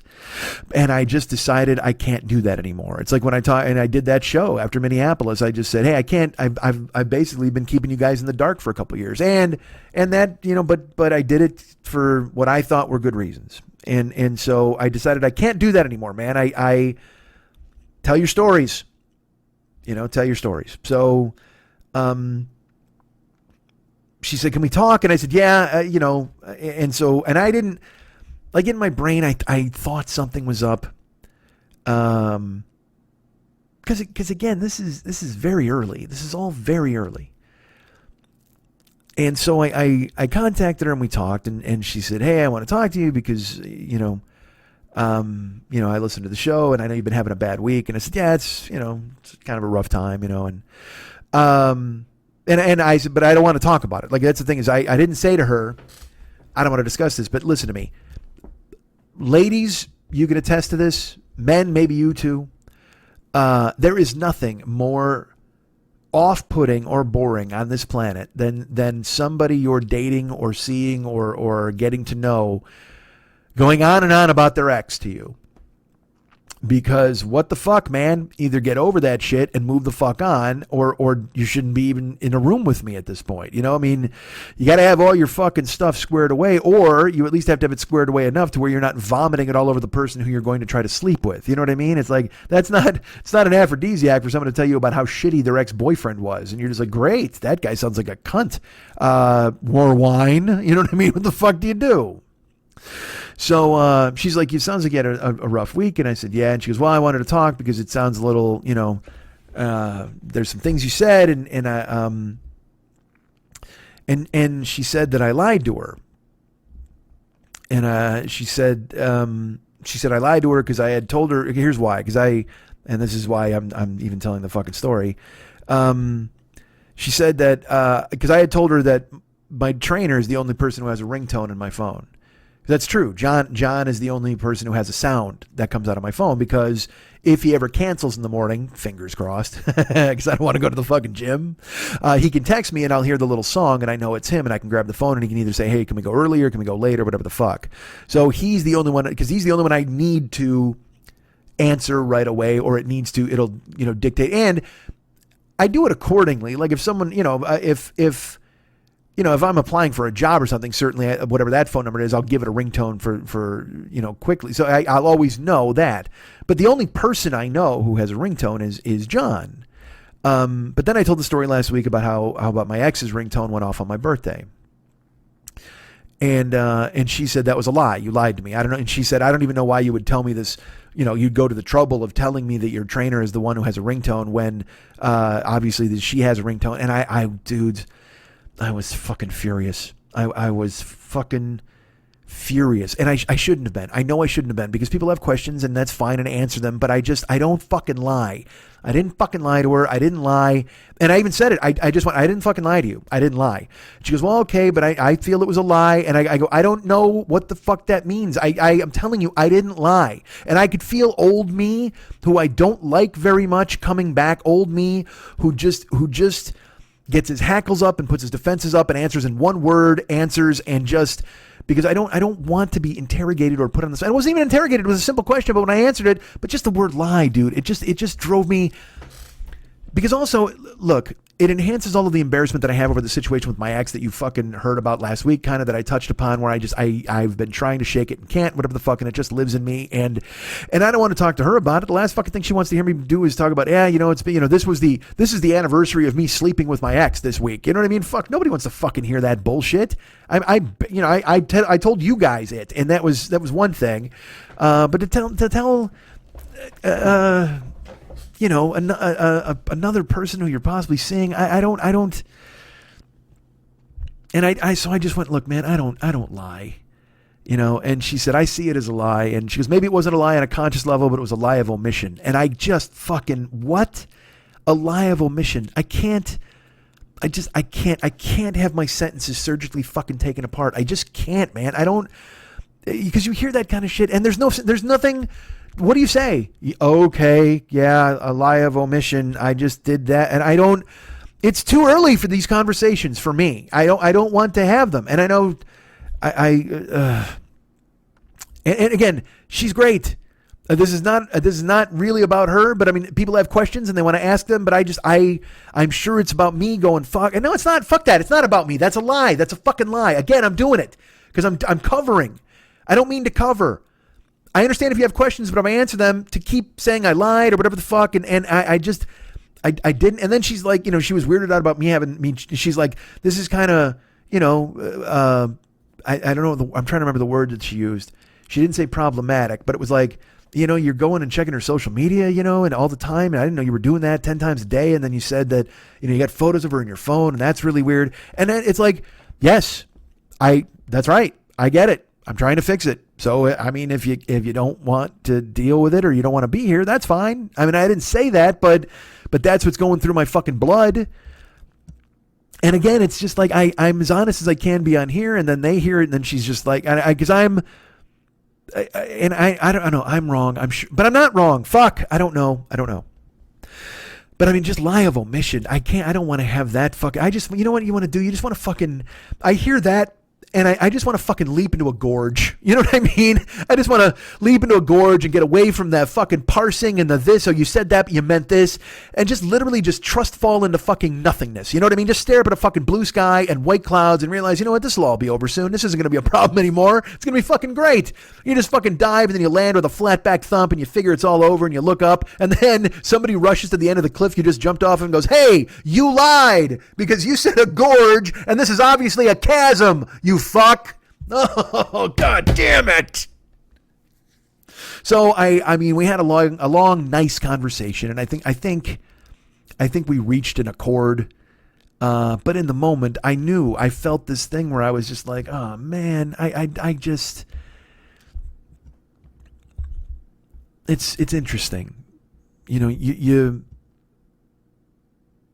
spend your time alone and you think to yourself, well, it might be cool to know somebody. It might be cool to have somebody. It might be cool to have somebody in my life. And then you get somebody in your life, and then you go, all right, well, this is kind of nice, sort of.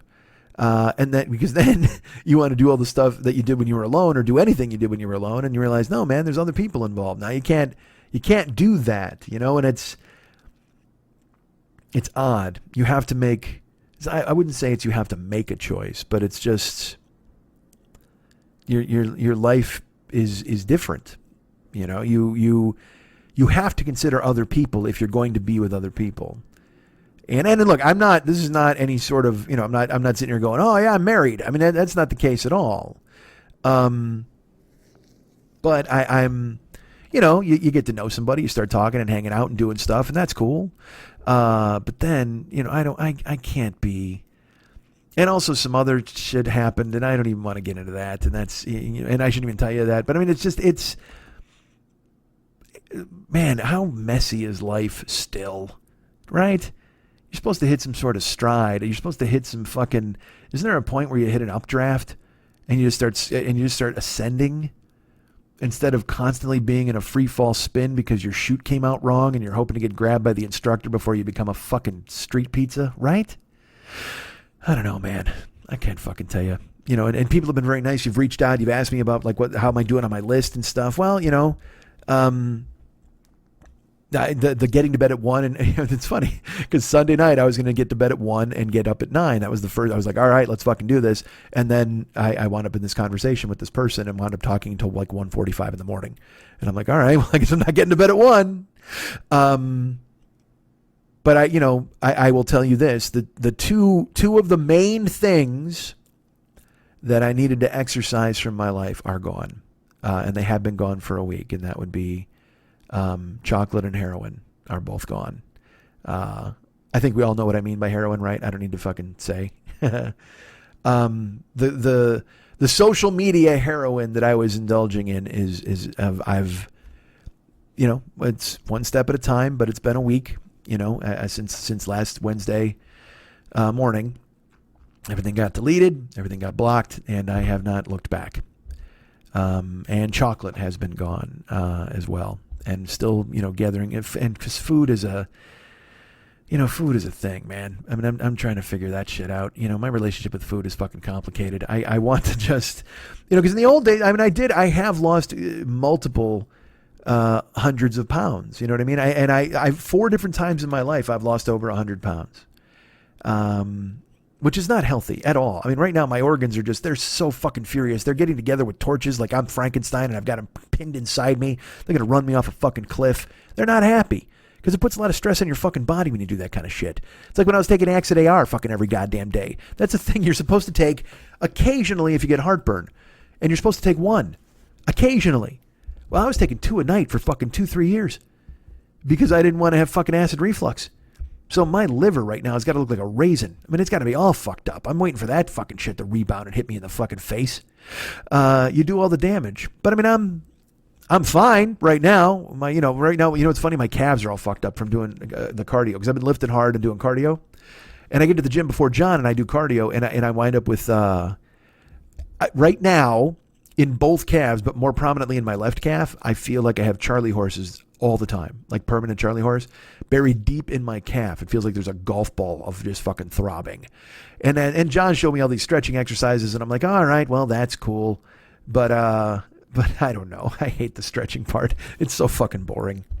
But my workouts have been going good, as opposed, what I talked about last week. But food is just a thing, man. I when I lost all that weight those times, I was able to parse it and make food just fuel, because that's what it's supposed to fucking be. I looked at it as fuel. I lifted. I just fucking had a protein shake, and that's what I want to get back to. It's what I'm trying to get back to. But you just heard the beginning of this fucking show. I'm looking for gravy tips and shit like that, because that's what I'm doing with Amanda Freitag. It's the only time I interacted on Instagram. I just wrote gravy. And so she made a gravy thing, and now in my mind I'm like, yay, she made it for me, even though I'm sure everybody in the fucking world asked about gravy. But in my opinion, Amanda Freitag and I will always have gravy. She specifically made a gravy video just for me. Have I watched it? No, but I'm telling you, she did it just for me. And such a weird week to try to get your food in order. Fucking Thanksgiving week. Because, I mean, my relationship with food is, like I said, it's complicated, dudes. I wrote that to Mex this week, too. I was like, it's complicated. Because I sent him pictures of food that I've eaten in the past, and he's just like, why are you doing this, man? I forget even when we were having a discussion. And so then I just started sending him more food, and he's just like, I was like, do you genuinely not like this? Or what? And he's just like, well, I'm worried about you surviving on the planet. You know what I mean? That's kind of a thing, which is genuinely nice of him to say. But, so I want to move on. I want to move on and just leave food behind and let it just be like fuel. And I've done it sometimes in the past, but I've never been able to just lock it down and live my life like that. Cause I can never just walk away. Cause I mean, I love I love watching food shows. I love eating. I'm going to start cooking, but I mean, I'll be cooking more healthy stuff, which is maybe a good substitute, but my thing with food always turns into some fucking epic Thor versus Zeus battle. You know what I mean? It's never I can't just walk away. It's always some fucking, wait, did Thor fight Zeus? I have no fucking idea. He might've, but it always turns into some bullshit like that. You know, I mean, I'd love to just walk away calmly and just go, hey, food is fuel, man. I don't want to worry about it. But instead, it turns into fucking some epic struggle where it's just me in a fucking chainmail suit and I got a 2-bladed axe trying to fight a fucking donut with a crown on and a fucking crazy beard down to the ground shooting lightning at me. I mean, what the fuck, man? I'll battle that fucking donut. I'll take a 2 fucking bladed axe to a goddamn stuffed mango madness from fucking Voodoo Donut. Take me on, donut. Who wants some? That's the thing. I can never just walk away. There's always some donut that's got my name on it. There's always something who's fucking calling me. Someone who lives around the corner. It's always just me. And again, it's just nonsense, right? But it's ridiculous. Inevitably, I'm going to be wielding a broadsword with 2-fisted fucking grip, and I'll have a skull mask on as I approach a fucking renegade pork shank who wants nothing to do with climb into my stomach and keep me fatter. You know what I mean? I got to fight off donuts and pork shanks at every goddamn turn. But they're delicious, and I love them, and I love being like that, and I love knowing food, and I guess there's a way I can go and be that foodie, because I did that for a while. Remember when eating is for the weak? I still ate good food. I just ate like 2-3 bites of it. That was the deal. And maybe that still exists. I don't know. I'm trying to do the keto thing. I talked to my trainer. Who knows, man? I don't fucking have a clue. But we're on point. No chocolate, no heroin in a week, which is good. And food is getting squared away.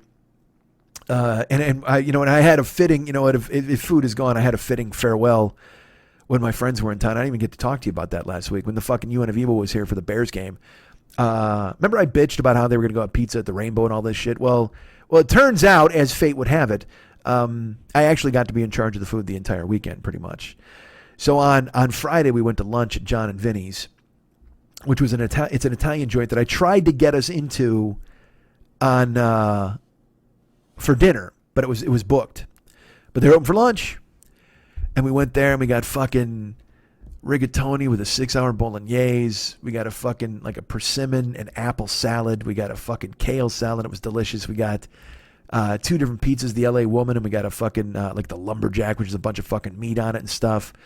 I got a lemon spaghetti. God damn, I love lemon spaghetti. Spaghetti limonaise.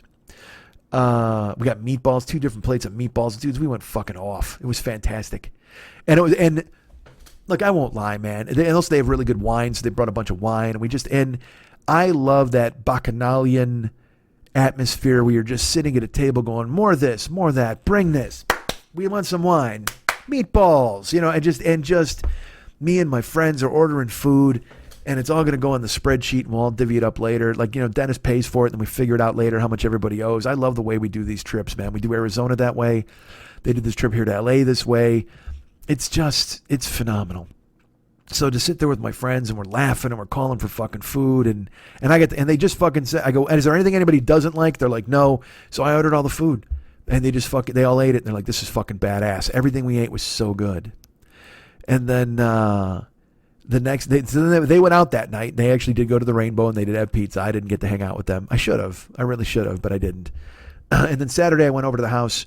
We watched college football. We hung out. They had a big-ass Airbnb that was fun. Like I said, it just pool table and giant television. We watched college football. We were betting on it.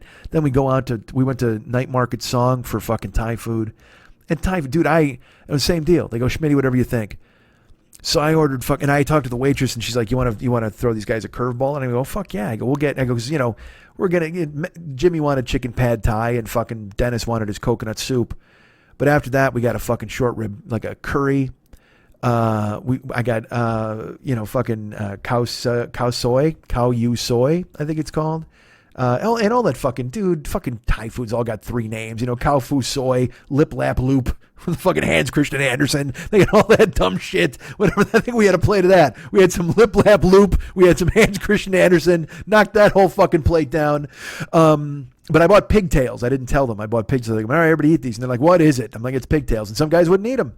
But they're deep fried fucking pork. That's all it is. I mean, it's fucking delicious. So we got deep fried pigtails. We got the crispy rice salad. All the other stuff that I told you about. The Lip Lap Loop, of course, came. But here, this is funny. We got a beer tower. Fucking big guy saw a beer tower on the menu. He's like, we got to get a beer tower. And I just laughed. I'm like, all right, big guy wants a beer tower. So we ordered a beer tower. And, dude, they just kept, we got chicken grapau, and they kept bringing the food, man. And it was just, there was no room on the table. We kept trying to move appetizers around and do this and put stuff on our plates, and food just kept coming. And then that beer tower came, and it was ludicrous. I have a photo of the beer tower. I should put it up, just with the big guy sitting there by it. It was a $45 fucking beer tower. And it's just, literally, it's just a fucking, looks like a gumball machine filled with beer. Fucking hilarious. And it's your own, you can pour it yourself. It's just there. It's chilled, ice cold, whatever the fuck. And you just drink, you just pour all the beer out of it. And I was like, they're never going to do this, because it was Jimmy O. I think Eric might have had 1 beer. I think Woj might have had half of one. And then it was Jimmy O and Big Guy. And Jimmy O is just pounding, because Big Guy has a rule. Get this. Big Guy won't drink beer with his meal. Big Guy will drink 8 beers. The food comes. Then he wants a Coke. And then when he finishes, then he might have a beer or 2 after his meal. It's like insane. And I'm like, man, everybody's got rules. The big guy's got his own fucking rules. He got to get it done. But Jimmy O, he's drinking beer the whole fucking meal. And then they're like, we're never going to finish this beer tower. And we're eating. There's all this food. We're fucking putting it away. And the Thai joint, it's fucking crazy fun and celebrating and yelling. And everybody's having a good time. And it's just the atmosphere of the restaurant. We're not the ones yelling. I'm just saying everything. It's just loud. And then I glance over, and Jimmy O gets a beer, and he's like, come on, big guy. And then Big Guy drains it, and he got the last beer. They drank the fucking beer tower. Astonishing. They drank the entire, 2 guys basically drank an entire beer tower. And this is during dinner. Then we're going out. And go out we did. We wound up going to fucking, that's where we went up the street then to the Whiskey. And we went to see the Atomic Punks. The Atomic Punks were, fake Van Halen. I call them that all the time. But I had seen them 3 times. I saw them a million years ago, and Ralph was the lead singer. And they were great. I won't lie. They were great back then, but I'd seen them. And I remember how I bitched about it on the show? It's like, fucking Atomic Punks. Hey, man, I'm going with my friends. You're going to be out with your friends. Who the fuck cares? Why are you bitching? It's another thing. I'm too old. Too old to be fucking caring about, well, this happened and then that happened. Just fucking stop being a grandpa. Go enjoy yourself, man.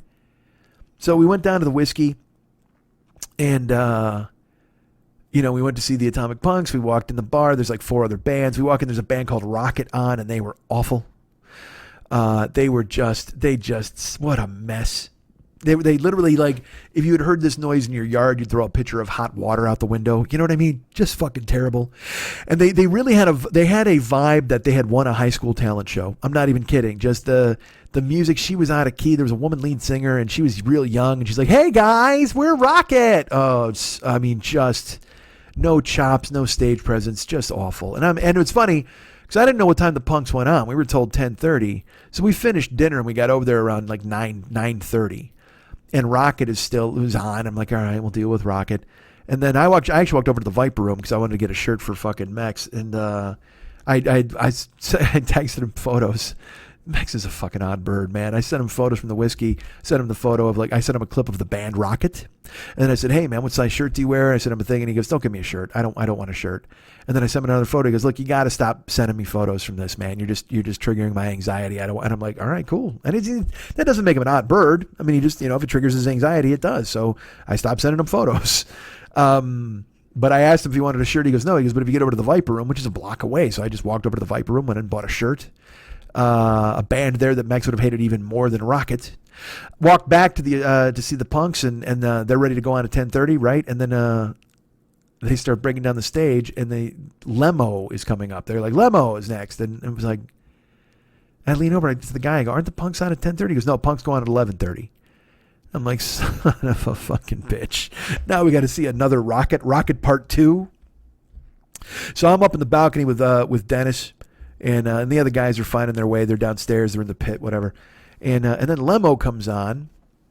I don't know who the fuck this is. I honestly, this is not a joke. When I heard it was named Lemo, I thought it would be a Motorhead tribute band. Because they were like Lemmy but they changed one letter. So I assumed it would be that because it's tribute night, I thought, even though Rocket was a fucking tribute to garbage. Rocket was a tribute to dumpsters. But Lemo comes on and it's a 3-piece: bass player, guitar player, singer, and then a bass player and a drummer. And you can just hear from the opening notes of the first song, they're infinitely different than Rocket. Also, years, miles, light years, infinitely better than Rocket. And they start playing, and the fucking bass player starts wailing the drummers into it, and they are all accomplished musicians. But I'll tell you what, then the guy starts singing, and he's playing the guitar, and I'm like, who the fuck is this guy? Like I went, this is a guy. I knew it right away, where I was like, this is a guy. This isn't just some fucking band. And the fans start cheering. Like, people are there to see Lemo. And on the Strip, that's no surprise, because you get a block of tickets. You got to sell them to whomever and get them on board, and you get your own friends in there. But these, the pit filled up. Like, people went from downstairs down to the floor and filled up the pit to watch Lemo. And this guy starts playing guitar, and I'm like, holy shit, this guy's good. And he's playing guitar and he's singing, and the songs, I'm upstairs with Dennis, and Dennis, huge music fan, and Dennis, it's funny, Dave and I joke all the time, our friends, some of our friends like fucking Jimmy O and those guys, they love fucking hair metal, they love Poison, they love Def Leppard and all that shit. But Dennis, I love, and I love some of that stuff too, still to a certain extent, Def Leppard and all that's more nostalgia based, but I love that stuff, and Van Halen I absolutely love, and but I love Zeppelin and the Stones and fucking all the Beatles are fucking, the best band of all time, and the Who, and I love all that stuff. And it's stuff that I haven't, that's the touchstone I have with David. And Prince, David Bowie, he and I, we love that stuff. And Dennis is like that. Dennis's favorite band is the Rolling Stones. He's seen them like fucking 10 times, maybe more, and he loves Bowie. He loves the Faces and all that. He loves all that stuff. So I'm upstairs with Dennis. So he knows music. He likes music like I like music. And Lemo starts playing, and I look at Dennis, and he looks at me like, whoa, because we were both making fun of Rocket the entire fucking time. And this Lemo, they're just great. And it was real good, and it reminded me what it meant to like live music. I know that sounds strange, but remember I was bitching. I'm like, oh fuck, I gotta watch these shitty bands on the Strip, and then seeing Lemo reminded me when I would bounce and I would hear a band that was good, a band I didn't expect. I discovered Incubus through bouncing. I was bouncing and Incubus played. I didn't know a fucking thing about them, and then they played, and I was like, holy fuck, who are these guys? They're good. There was a band that played called 10 Speed. They were so great. They never went anywhere. They never did anything. I still have their CD somewhere, but I loved them live. And there's something to that. Seeing live music and falling in love with it is a really cool thing. It's magical to a certain extent. When I saw Incubus, I was like, holy fuck. And look, and I'll say this, you laugh, I don't give a fuck, because eventually what happened. But I was in the Troubadour and Creed played before they were Creed, and that fucking Scott Stapp owned the building. He might as well have been Jesus. Like, people were moving on his every fucking word, on his everything he did, every fucking motion of his hands. They were living and dying with Scott Stapp that night. And I was too. I was bouncing, but I was right in front of the stage, and I was like, Jesus Christ, this is really good.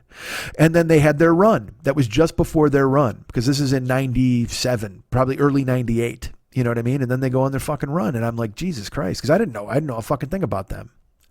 And, like I said, I see them at the Troubadour, sold out, people can't move. Then the next thing you know, they're at the Forum or whatever the fuck, or Staples Center, or just playing a big building. And you were like, oh, that makes sense. Incubus too, bands like that. So seeing this Lemo, I look at Dennis and I look at him and I go, this is not Rocket. And he's like, nope, no. And he goes, you know what it is? You know what they have? And I go, he has songs. And he goes, yeah, he has melody.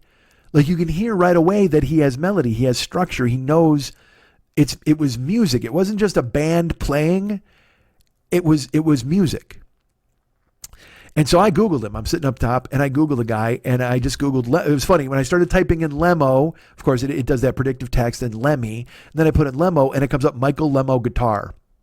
And I was like, oh, all right, well, that's something. I click on him, And there's his Instagram. I go to his Instagram.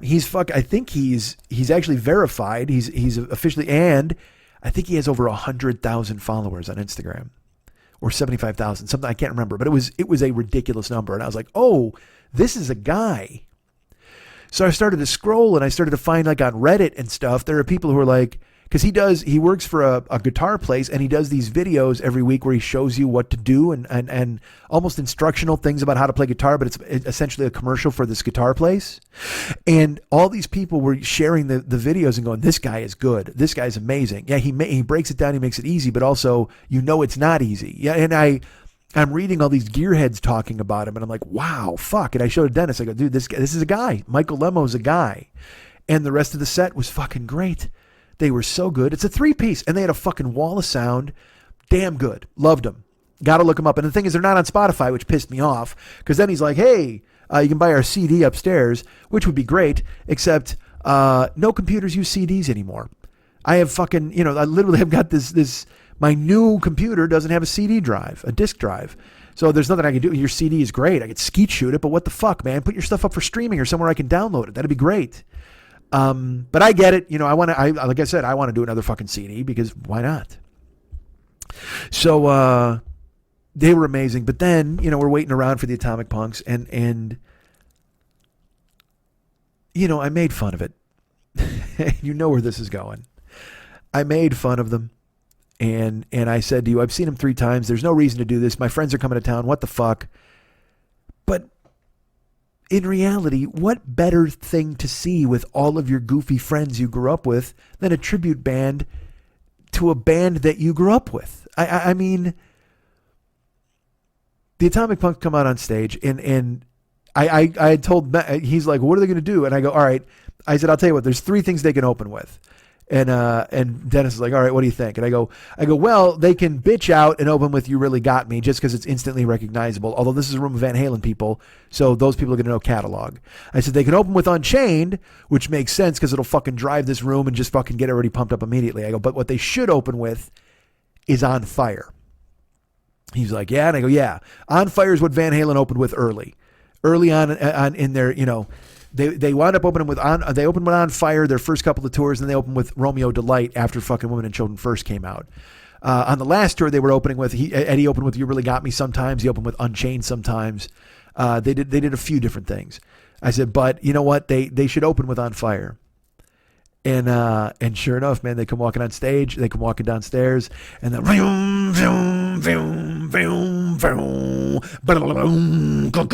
and I knew it. I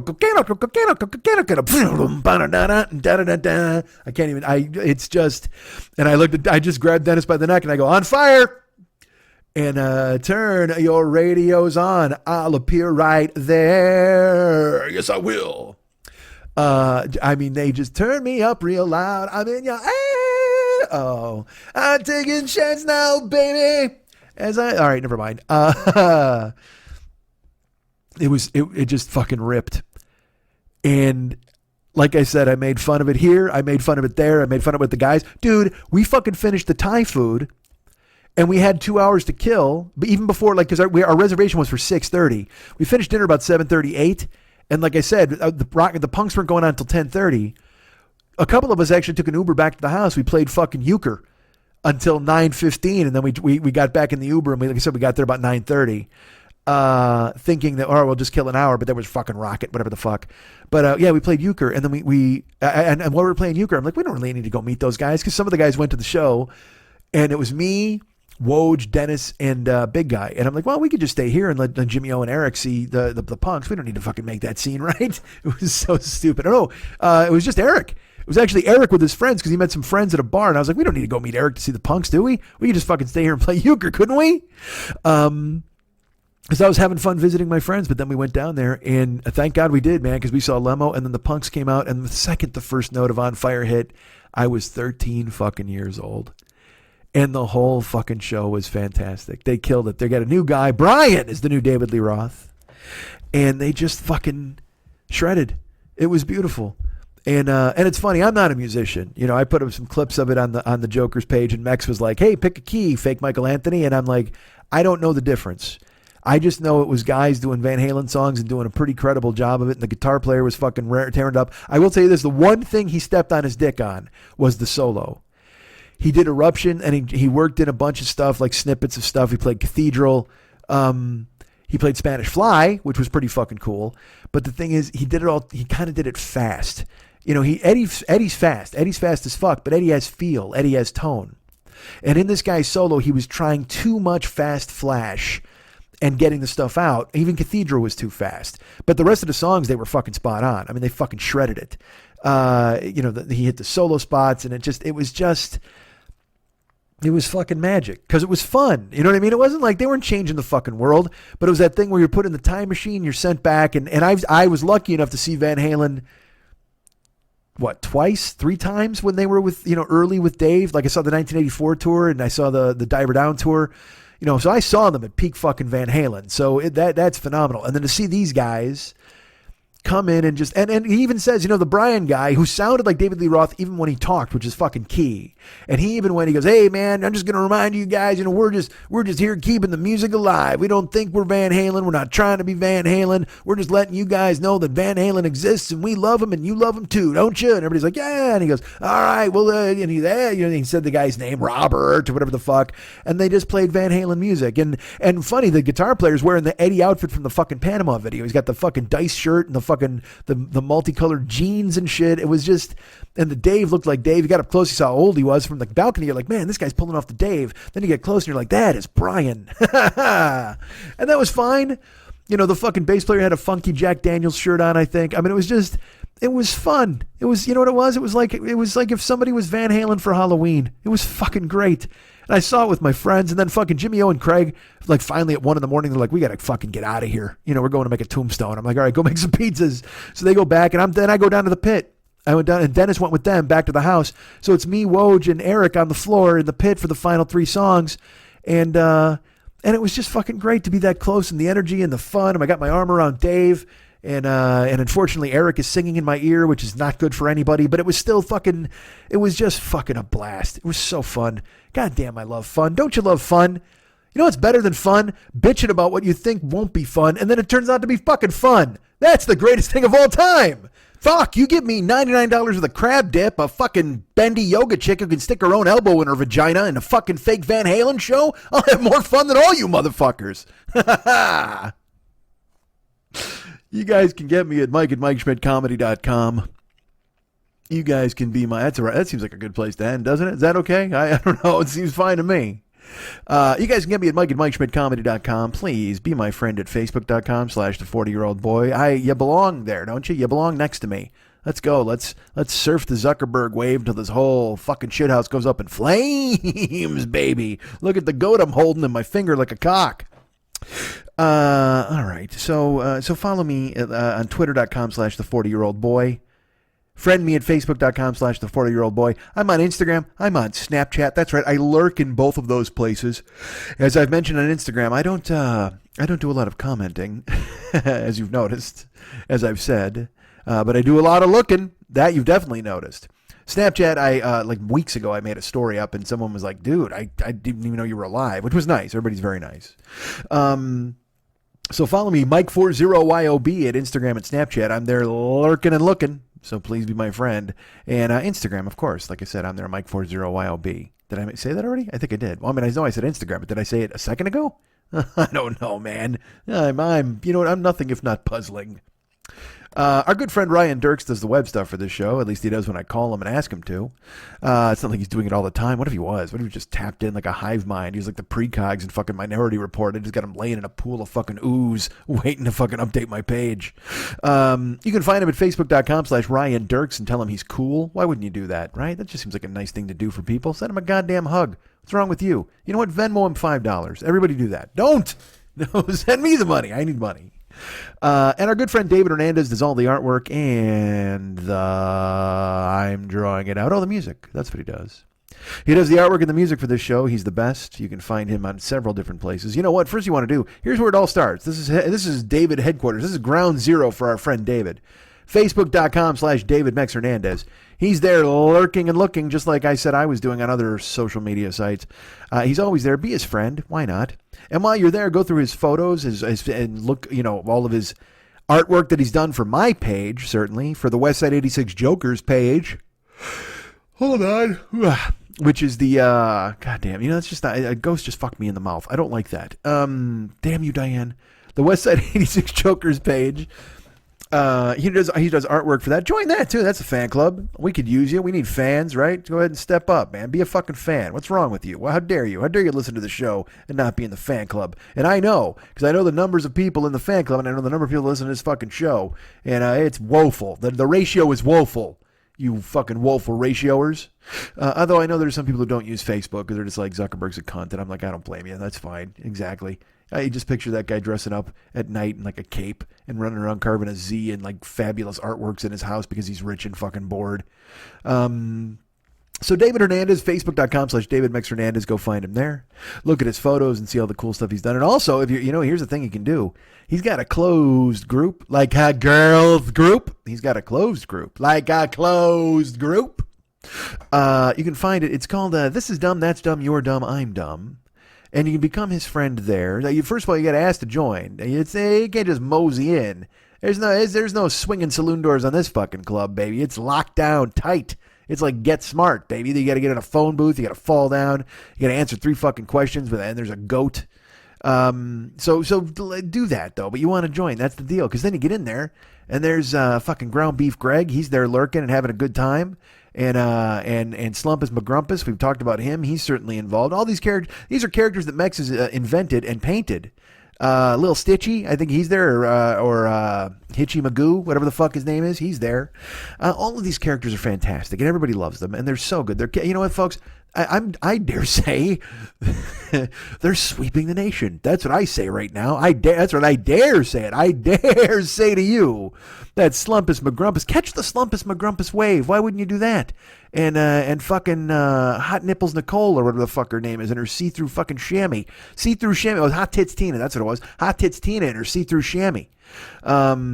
And then there's who else is there? Did I see? I don't know. Whatever. Ground Beef Greg is there. That's the most important one. And Slumpus McGrumpus.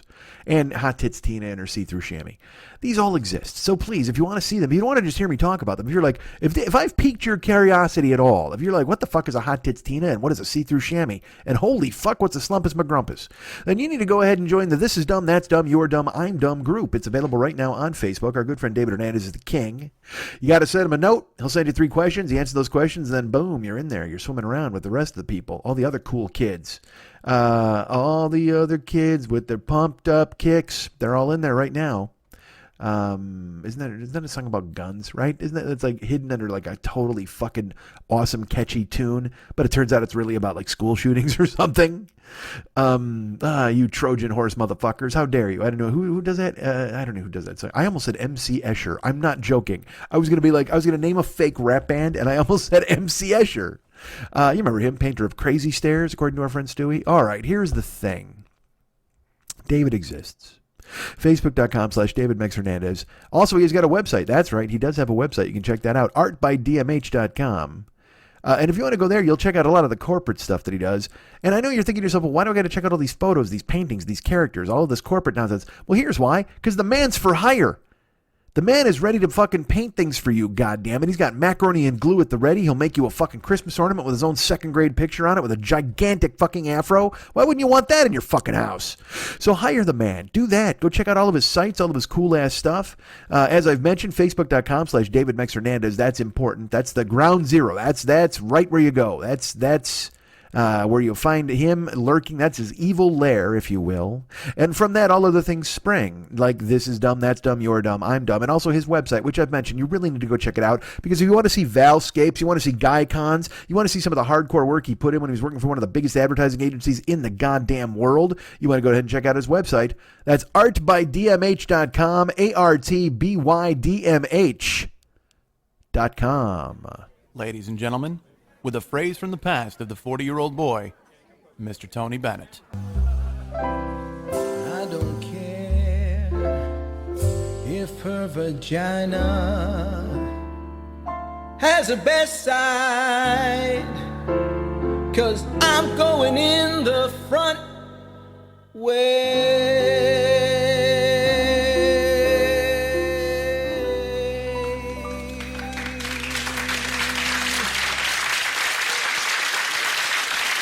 Sponsors, what the fuck? We've got them. What the fuckers? What the fuck? Who's drinking coffee? Hey, what's going? Lock the gates. How you doing? Do me a favor. Our sponsors are the coolest. It's a couple of podcasts, a couple of podcasters, a couple of good friends of mine. Our good friend Fearful Jesuit runs the Paranoid Strain podcast, available right now in the iTunes store. You can download it. You can download all of them, for fuck's sake. Why wouldn't you do that? Download every single one of those goddamn episodes and listen to them, man. Just fucking recalibrate your brain with some information from our buddies Dana Unicorn and the great Fearful Jesuit up there at the compound. And I say up there, you don't know where that is. Is it in Bend, Oregon? Is it in Salem, Oregon? Is it in Salem, Bend, Oregon? I'm not going to say. It's in one of those places. That's all. I'm just narrowing it down for you. Because, of course, if he's Captain fucking Conspiracy Theory, he's going to be in Oregon, right? He's in Portland with the fascies. Isn't that and that's, I just read that, by the way. I'm only saying it just to be a goof. I don't mean that. Someone just said, like, fasci is short for fascist. And it's like, I just say fucking fascist, all right? Nobody needs fasci. Don't tart these guys up so they sound like they're the star of a horribly leather-clad Saturday morning cartoon. Nobody wants to hear about fascies. Get the fuck out of here, man. That's like when people talk about winning a championship in the NBA or the NHL. The NHL, you're like, win the Stanley Cup. But in the NBA, they'll be like, hey, man, these guys are going to try to win a chip. What the fuck is a chip? Oh, it's a championship. I shortened it. Oh, did you fuckhead? Why would you fucking shorten championship? How about this? How about a title? How about a ring? Those are all fine. You could have said those. Those were great. Nobody wins a chip. There's no chip. You and your fucking ridiculous AA bullshit can shove your head down into the goddamn neck of a bottle, look for a ship, and instead find bourbon and jump off the fucking planet. A fucking chip. A title or a ring will do just fine. Or, how about this? You show the goddamn thing the respect it deserves and you say championship. Nobody's winning a fucking part of a cookie. You fucking dick. Hate it. Can't stand it. So then when people say fasci, it's just like, I mean, look, we're supposed to be punching these people in the fucking face. You know, if you see a fascist, hit him in the head with a cricket bat. Don't give him a cute nickname. Jesus fuck. Everything's going to hell already. Nobody needs to have a cute nickname for it. That's like saying, hey, man, I'm never going to, I can't even get it out. I'm going to say it, though. You know I am. Oh, man, my grandfather survived the cost, man. Fuck, it must have been rough. What are you talking about? My grandfather, man, he was in the cost. It was terrible. What's the cost? Oh, man, fucking, the Holocaust, man. He was fucking terrible. What are you doing?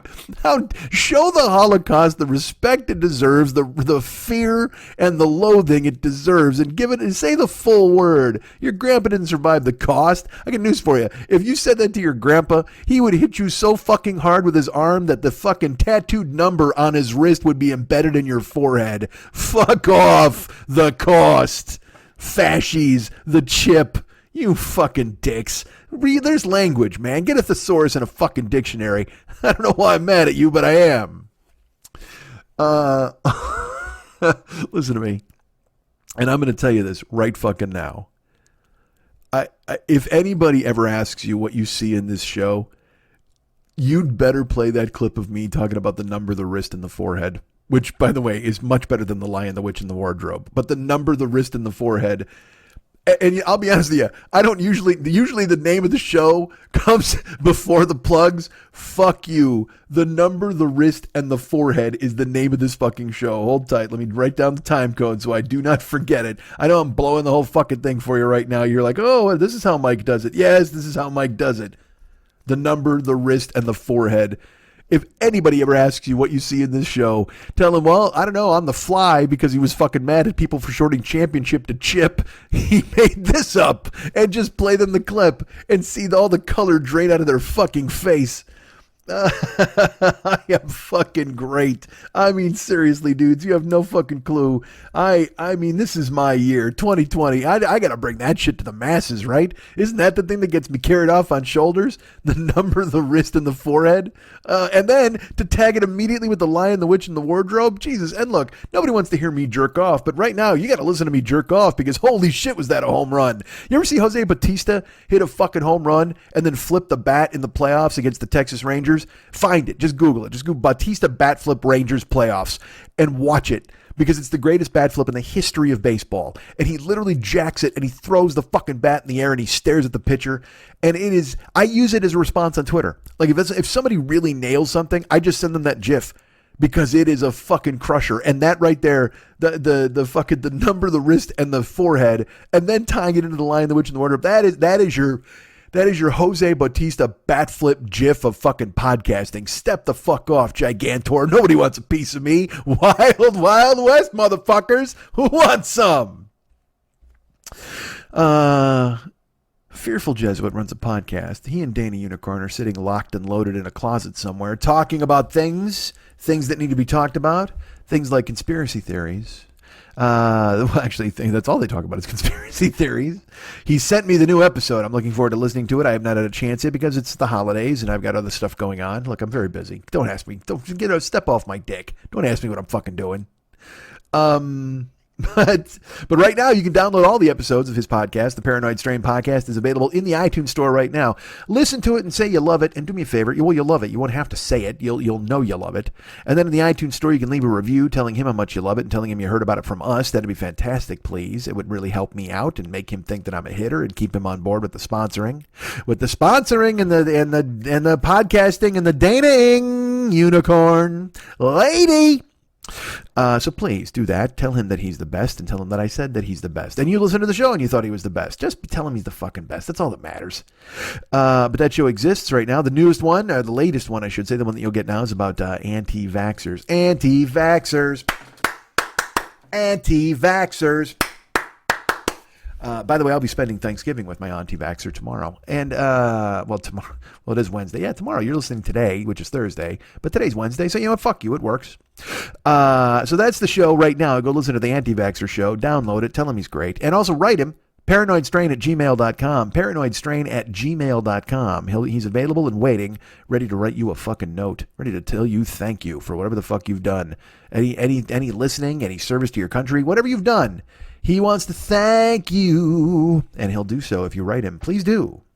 That's ParanoidStrain@gmail.com. The Paranoid Strain podcast available in the iTunes store right now. It is locked and loaded, as I've mentioned several times, I think, probably repeating myself more often than not. And it's just, go listen, man. It's fucking really good. Subscribe, please. And then leave reviews and tell them I told you to. Or not that I told you to, but tell them you loved it and you mentioned it from us. Fuck, shut up, Mike. All right. That's one sponsor, ladies and gentlemen, but do you want another sponsor? Are you thinking about possibly hearing about another sponsor? Are you just sitting around thinking to yourself, boy, oh boy, fucking sponsors, right? Huh? How about it? Sponsors? Well, here you go. Here's our good friend Rob Matsushita. Rob Matsushita. It just rolls right off the goddamn tongue. And he's a director, he's a producer, he's a writer, he's a spoken word wizard, as you can tell with his podcast right now. It is available. It's called The Knife Drop, folks. I know you're thinking to yourself, well, what is The Knife Drop? Well, I'll tell you this. It's a show where they talk about pop culture. It's a show that they talk about movies, they talk about TV, they talk about everything else that's fun, which means, you know what? They probably discuss this podcast at length.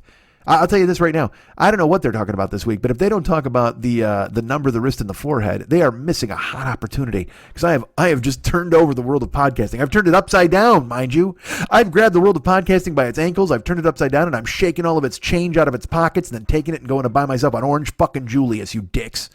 Why am I mad at you guys? I'm not really mad. I mean, we're all friendly dicks, right? And motherfuckers, that's all fucking slang. All right. So go listen to The Knife Drop. It's fantastic. There's the episode where they talked about Walk Hard. He interviewed Christopher Chen about Asian stereotypes in casting, which do exist, unfortunately, and he goes ahead and gets to the bottom of that. And, of course, look, if you thought Slumpus McGrumpus was the name you wanted to know, then Big Slim McGroovy is another one who's turning this whole world on its ear. And Big Slim McGroovy is available in the Knife Drop podcast talking about death at a preschool, which is a movie, or is it a movie? Is it not a movie? Could it be a movie? Should it be a movie? Go listen right now to the Knife Drop podcast, available in the iTunes store. Download that, please.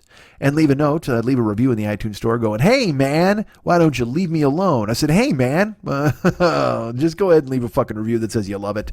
And also write Rob Matsushita a note. He's available at Facebook. That's facebook.com/rob.matsushita. And write him a Facebook note. First of all, become his friend, and then write him a Facebook note. Ask him where he went to high school. You ask him questions. You know what? Mex is asking you guys questions. Why don't you write Rob Matsushita a note and ask him about some fucking questions? Say, hey, man, you studied communication arts? Where? I don't believe you. Hey, where did you go to high school? Let me know about that, buddy. All right, so please do me a favor. Go follow Rob. Write him a note. Download the Knife Drop podcast because it is all of a piece. It is all a huge, crazy quilt of support between me and Rob and Fearful and everybody else who supports this goddamn show. Please take care of our friend Rob. Download the Knife Drop today. I'm on Cameo. Did you know this? I'm not going to get scammed like some people. What did I just see? Mark McGrath of Sugar Ray was paid $500 to break up with somebody's girlfriend or boyfriend or whatever. And everybody was shocked. And I'm not shocked, man. People are fucking dumb. They're going to spend money on anything. Christ, people have hired me to do this goddamn stuff, and I'm not even close to $500. You know what? Let me go this route. You going to pay $500 for fucking Mark McGrath from Sugar Ray to break up with somebody? Give me the 20. Of which I only get 15. Why don't you hire me to break up with somebody? After this fucking the number of the wrist and the forehead, I'm gonna set Cameo on fire. I gotta bump up my price. Fuck 20/15. I'm gonna have to bump it up so I get an even more big taste of the gig. I need to be doing something on there because I don't need to just break up with people. You can write me a note and say, hey, please tell my boss he's delightful. I'm happy to do that. Yeah, hey, the flowers in my garden need a pick-me-up. They want to bloom. Tell them they smell nice. Tell my dog he's a good boy. Oh, see, you know what? That's what I want to do. I want to open Barkio and just fucking cameos where I just get to say good boy to dogs all the goddamn time. Listen, nobody steal Barkio. I know you fuckheads are just fucking writing it down right now. Just get a hold of me, all right? All I ask is for half. If you're a fucking coder and you want to create Barkio, where even, I know what you're thinking. You're like, well, why would Mike just tell dogs they're good boys? All right, here's my pitch for Barkio. We spin it around. You just book dogs to bark at you. How fucking great would that be? I'm going to hire a dog to bark at my cousin. Oh, dude, Barkio. Somebody fucking lock it in and give me half the money. Somebody copyright this, whatever. What do I have to do? Print this out and mail it to myself? What are the rules now? I remember the old rules. What are the rules that I got to copyright Barkio? Don't steal Barkio from me, you jagoffs. Just somebody fucking include me. And look, make Barkio by all means. Go ahead and make Barkio, but please do not go ahead and eliminate me from the Barkio concept because this is clearly my concept. And we can go either way. I call a bunch of dogs and tell them they're good boys, or dog call a bunch of people and bark, bark, bark. Which is, and that's not Swedish Chef style. They just bark like dogs. They don't bork, bork, bork. That would be totally different. That's Chefio. If we book Chefio, then we got the Swedish Chef calling people, and he's barking at everybody. But if we go Barkio, we hire the dogs. They're barking at everybody. Because here's the thing. All right, your friend signs you up for Barkio, and who's there? Oh, it's a Pomeranian. Bark, bark, bark. He's totally happy. But somebody signs you up for Chefio. When you get a call and you open it up, bork, bork, bork. There you go. Swedish Chef is right there. And do me a favor, if you're going to build Borkio or Barkio, do not eliminate me. Keep me in the fucking loop. I just want half. That's it. Half. It's my idea. I'll fucking split it with you if you build the fucking thing. My goddamn idea. It's the toil of my fucking loins. The sweat of my fucking brow. Just fucking include me in Borkio and Barkio, please. The fuck are we talking about? Oh, Cameo. Yeah, I'm still doing that shit. All right, so hire me to do something. Call you and say howdy. I'll call anybody and say howdy. That's exclusive. What I do. Let's invent Howdy-O, please. Can we do that? Can we please invent Howdy-O, where I only call people and say howdy, howdy, howdy, howdy. I demand we make Howdy-O. I'm going to make a bunch of O's. I'm going to do this. It's going to be fantastic. By the way, those all sound like delicious cereals, don't they? Barkios. Borkios. Howdy-O's. I demand you include me in Howdy-O's. What am I thinking? There's a cereal that looked like an 8. It was looked like a number 8. It looked like an infinity symbol. And it was tasted like graham crackers. What the fuck is that cereal? God damn, it was delicious. All right, so hire me for Cameo, Barkio, Borkio, and Howdy-O. Please, I'm available at all of them. I get $15. Just 15. It's just $15. Costs you 20. I get 15. and the guys who invented Cameo get fucking 5 off of everything I say. How much did they get off the McGrath thing?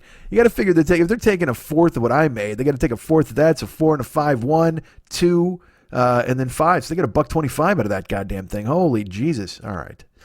Probably could have done that math faster. All right, hire me for Cameo. Download it to your phone. Book Cameo is an app, and you can hire me to do whatever the fuck you want, because what am I doing these days? Even though I'm the fucking greatest podcaster of all time, I am scooping up podcasting by the ankles and, again, shaking out all of its change. I've talked about that. Clearly, we all know that that's happening. So why wouldn't you hire me for Cameo? I'll scoop up your phone and shake out all the goddamn change.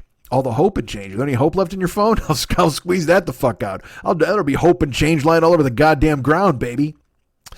I drive for Uber and Lyft. Yes, it's true. Would you like those codes? You know why? Because here's why I drive for Uber and Lyft. Just for fun. I don't need the money or anything, man. I just do it to meet people. You know how it is. I'm the greatest podcaster in the world, but sometimes you just want to mingle.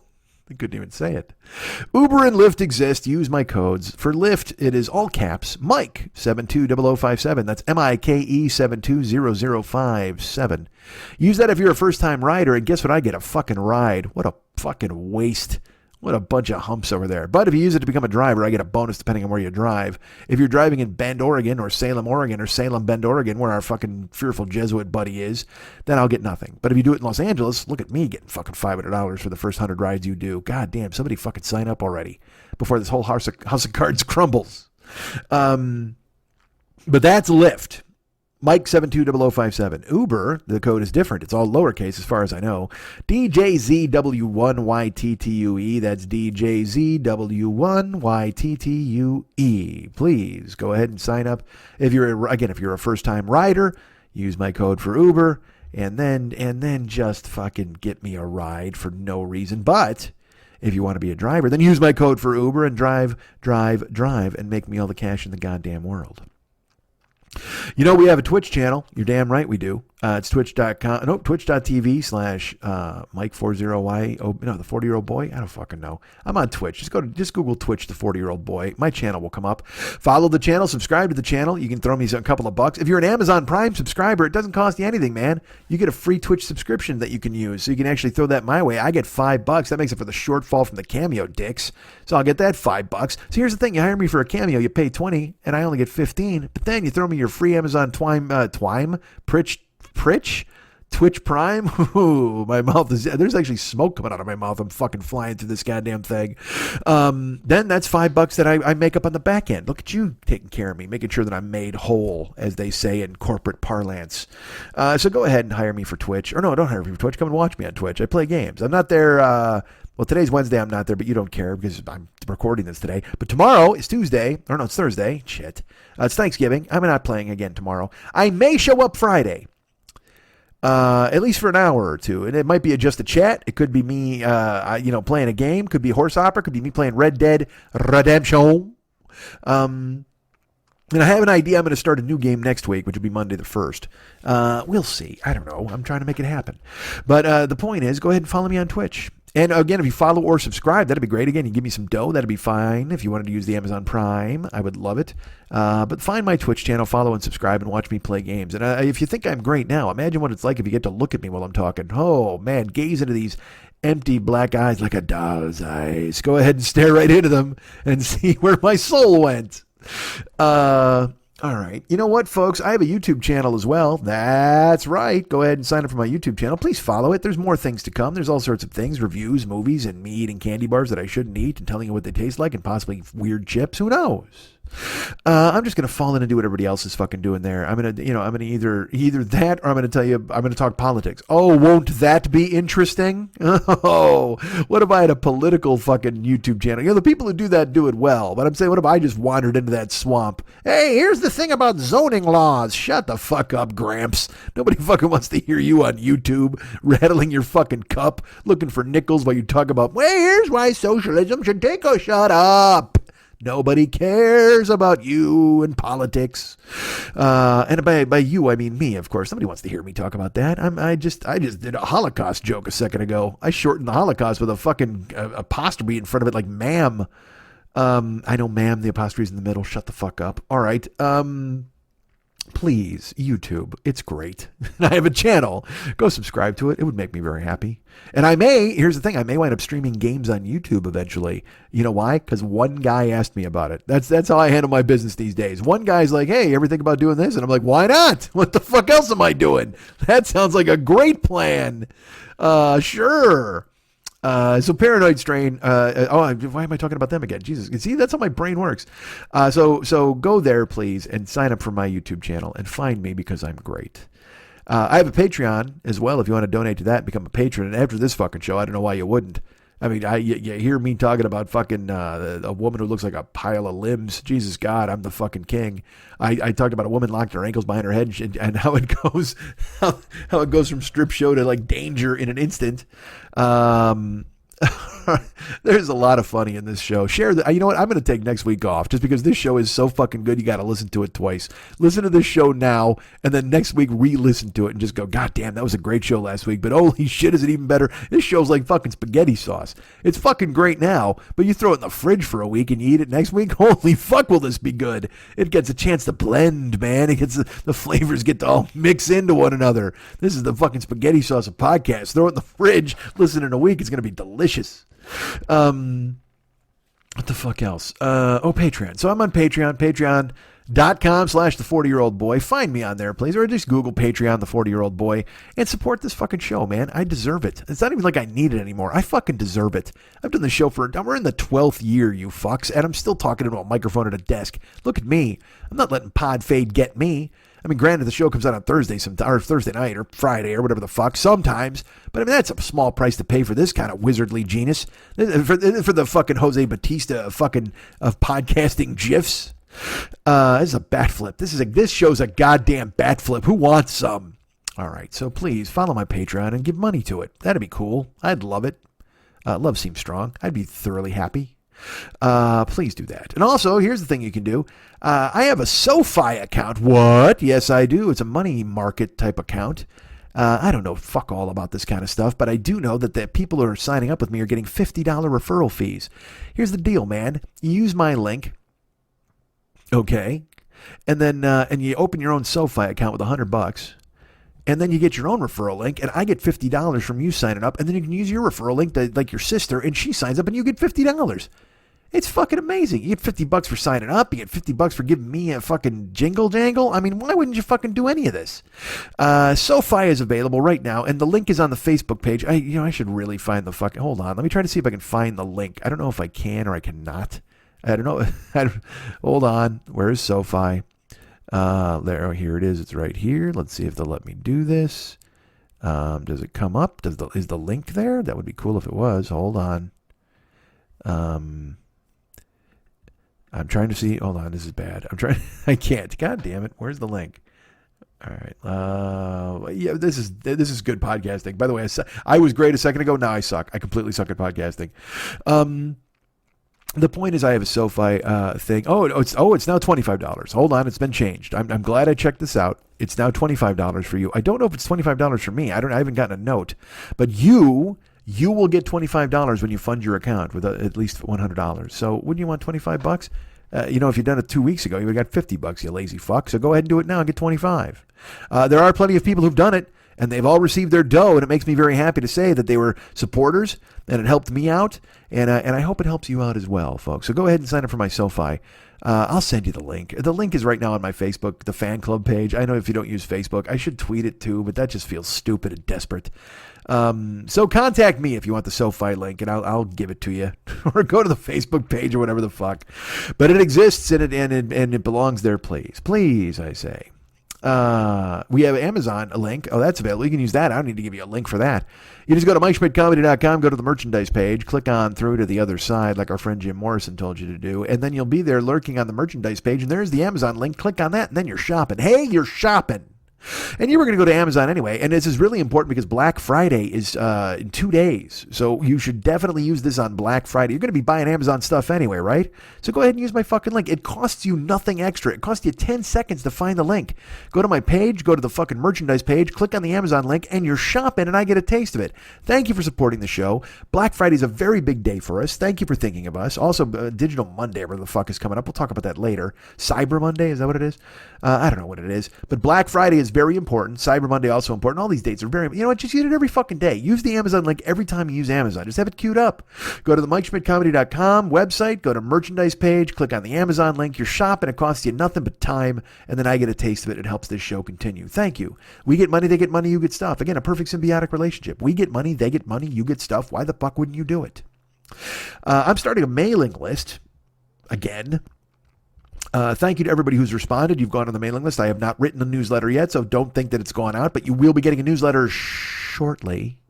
I was giving people time to sign up because people consume podcasts at a different rate. So there are people who don't even know I have a podcast mailing list. There's people that don't even have a podcast. Let's talk about that. But you want to do this. You want to sign up for my MailChimp mailing list because there are newsletters coming. And they'll be coming, with every podcast, and also maybe just every day. Maybe I just pop in on you and say, "How you doing?" Maybe I'm the nurse who comes into your hospital room every day and opens up your goddamn blinds and wakes you up at 6:30 in the fucking morning. And you're like, "What the fuck are you doing here?" And I'm like, "Ta-da!" You want to do that? You got to sign up. You got to write me a note at heymikeaddme@gmail.com. That's how you voluntarily get put on the list. heymikeaddme@gmail.com. Now I will tell you this. If you've sent me a note to one of my other emails, I'm probably going to put you on the list anyway. And then you can just unsubscribe if you'd like. But I think if you've sent me a note, you don't mind getting more notes from me, right? Is that a thing? I don't know. It's the fucking internet. Who knows? Everything's changing. Young people. Why did I say young people? Who knows? heymikeaddme@gmail.com. heymikeaddme@gmail.com. And then you'll get on my MailChimp mailing list and you'll get all sorts of... Look, if you think listening to me talk or watching me on Twitch is fucking gold, wait till you get to read me in print. Oh, the unexciting, killed by fucking the internet print. I'm going to be bringing you words that are arranged in sentences and paragraphs. You can't wait. Yeah, I know you just can't wait. So send me a note. heymikeaddme@gmail.com. And you know what, man? It's fucking Thanksgiving. Have a great Thanksgiving. That's all I'll say to you. What am I thankful for, you ask? Well, it's interesting you would say that. No, it's not interesting you would say that at all. Of course you ask. And I say every year. I'm thankful for everybody who listens to this show. Anybody who's ever listened to the show, anybody who's ever laughed at something I said, that's what I'm thankful for. I'm thankful for Lily, who was here for so many years. I'm thankful for Eric for making me do this. I'm thankful for Pat and Jimmy, who, if they weren't going to do their Steve Perry story, it wouldn't have scared me into doing this fucking thing. I'm happy for Steve Perry for having lunch at the fucking Louisa's Trattoria and being the first fucking story ever told on this goddamn show. I'm happy and thankful. I guess I should be thankful. I should be thankful instead of happy. I'm thankful for David because he does unbelievable work and he really helps me out with the artwork and the music, and he classes up this joint, man. I mean, I'm really good at what I do, but then you add him into the mix and holy shit, are we an unbeatable fucking pair. We are the goddamn Wonder Twins of podcasting, form of a jagoff, shape of another jagoff. It's perfect. I'm thankful again, like I said, Lily and Eric, who I wouldn't even be doing this if it wasn't for him. I'm thankful for Jimmy Pardo because if it wasn't for him, I wouldn't be having a show. He was the catalyst. He got you guys fucking on board and listening, and that makes me very happy. I'm happy for anybody who stuck with me, anybody who listened on Never Not Funny and then came over to fucking listen to me on The 40-Year-Old Boy. I'm happy for anybody who's still here 12 years into the run, and I'm happy for anybody who joined me this late in the run, because you probably thought to yourself, what the fuck is this dumb show? And then you find out I'm doing all these in-jokes and references from 8 years ago, and you're like, holy fuck, I was in high school, man. Why the fuck am I listening to this guy? And then you listen because, you know why? The number, the wrist, and the goddamn forehead. That's why you fucking listen. You realize that I can't be stopped. You realize that I'm a fucking whirlwind, a goddamn podcasting tsunami, and you're just going to fucking drown in me fucking forever. And I'm thankful and grateful for everybody who's joined the Westside 86 Jokers page. I'm thankful and grateful for everybody who comes to Twitch and watches me there. I'm thankful and grateful for anybody and everybody who thinks that I can be more than I am and does everything they can to contribute money or attention or laughter or feedback to make sure that I am on the right path to being exactly what they thought I could be. Thank you so much for everything. I love you guys. I do. I'm not going to sugarcoat it and be some fucking idiot. I mean, I guess I did sugarcoat it by saying I love you, right? That's a sugarcoating, I suppose. You mean a lot to me. This show is what I always talk. Like I said, this is the one thing I have, man. I mean, I've got other shit. I've tried to apply for other jobs. Also, Twitch, whatever the fuck, YouTube, all that exists, man. But this, nothing, everything comes from this. David and I have had that conversation. When I'm talking about Twitch or this or that, and he's just like, the podcast is the fucking, that's the Rosetta Stone, baby. That's the fucking touchstone of this whole goddamn enterprise. The tendrils spring from this. So it's this show that has made it possible for me to do all of these other things that I tell you about at the end of the show with plugs, Cameo and Twitch and fucking SoFi and Uber and Lyft and YouTube and the fucking sponsors and Amazon links and newsletters and Patreon. All that shit exists because of this show. And this show exists because of Eric, because of Lily, because of David, because of me, certainly, because I'm the fucking talent, and because of you. So to everybody who's ever listened, everybody who still listens, everybody who ever laughed or still laughs, thank you on this Thanksgiving. And please know that you are making everything possible every single moment. And you all have a special place in my heart and my mind, and always will, because you've made it possible for me to do the thing that I'm best at. And I love you for it. Cool? All right. Happy Thanksgiving, everybody.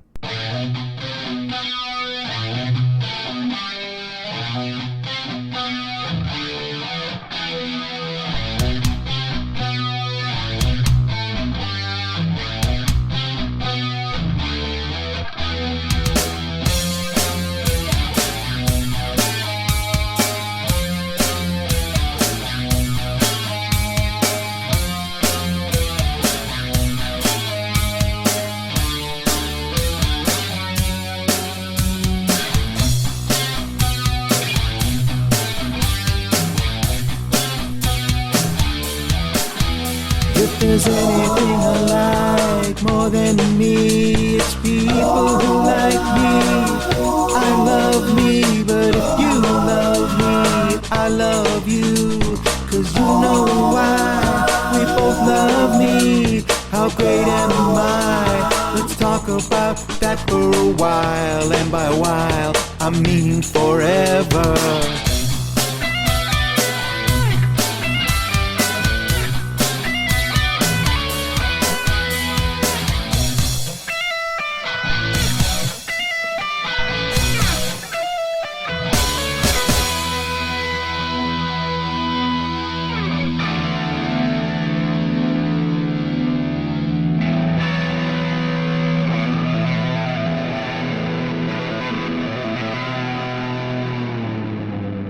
Charlie Doe Podcast.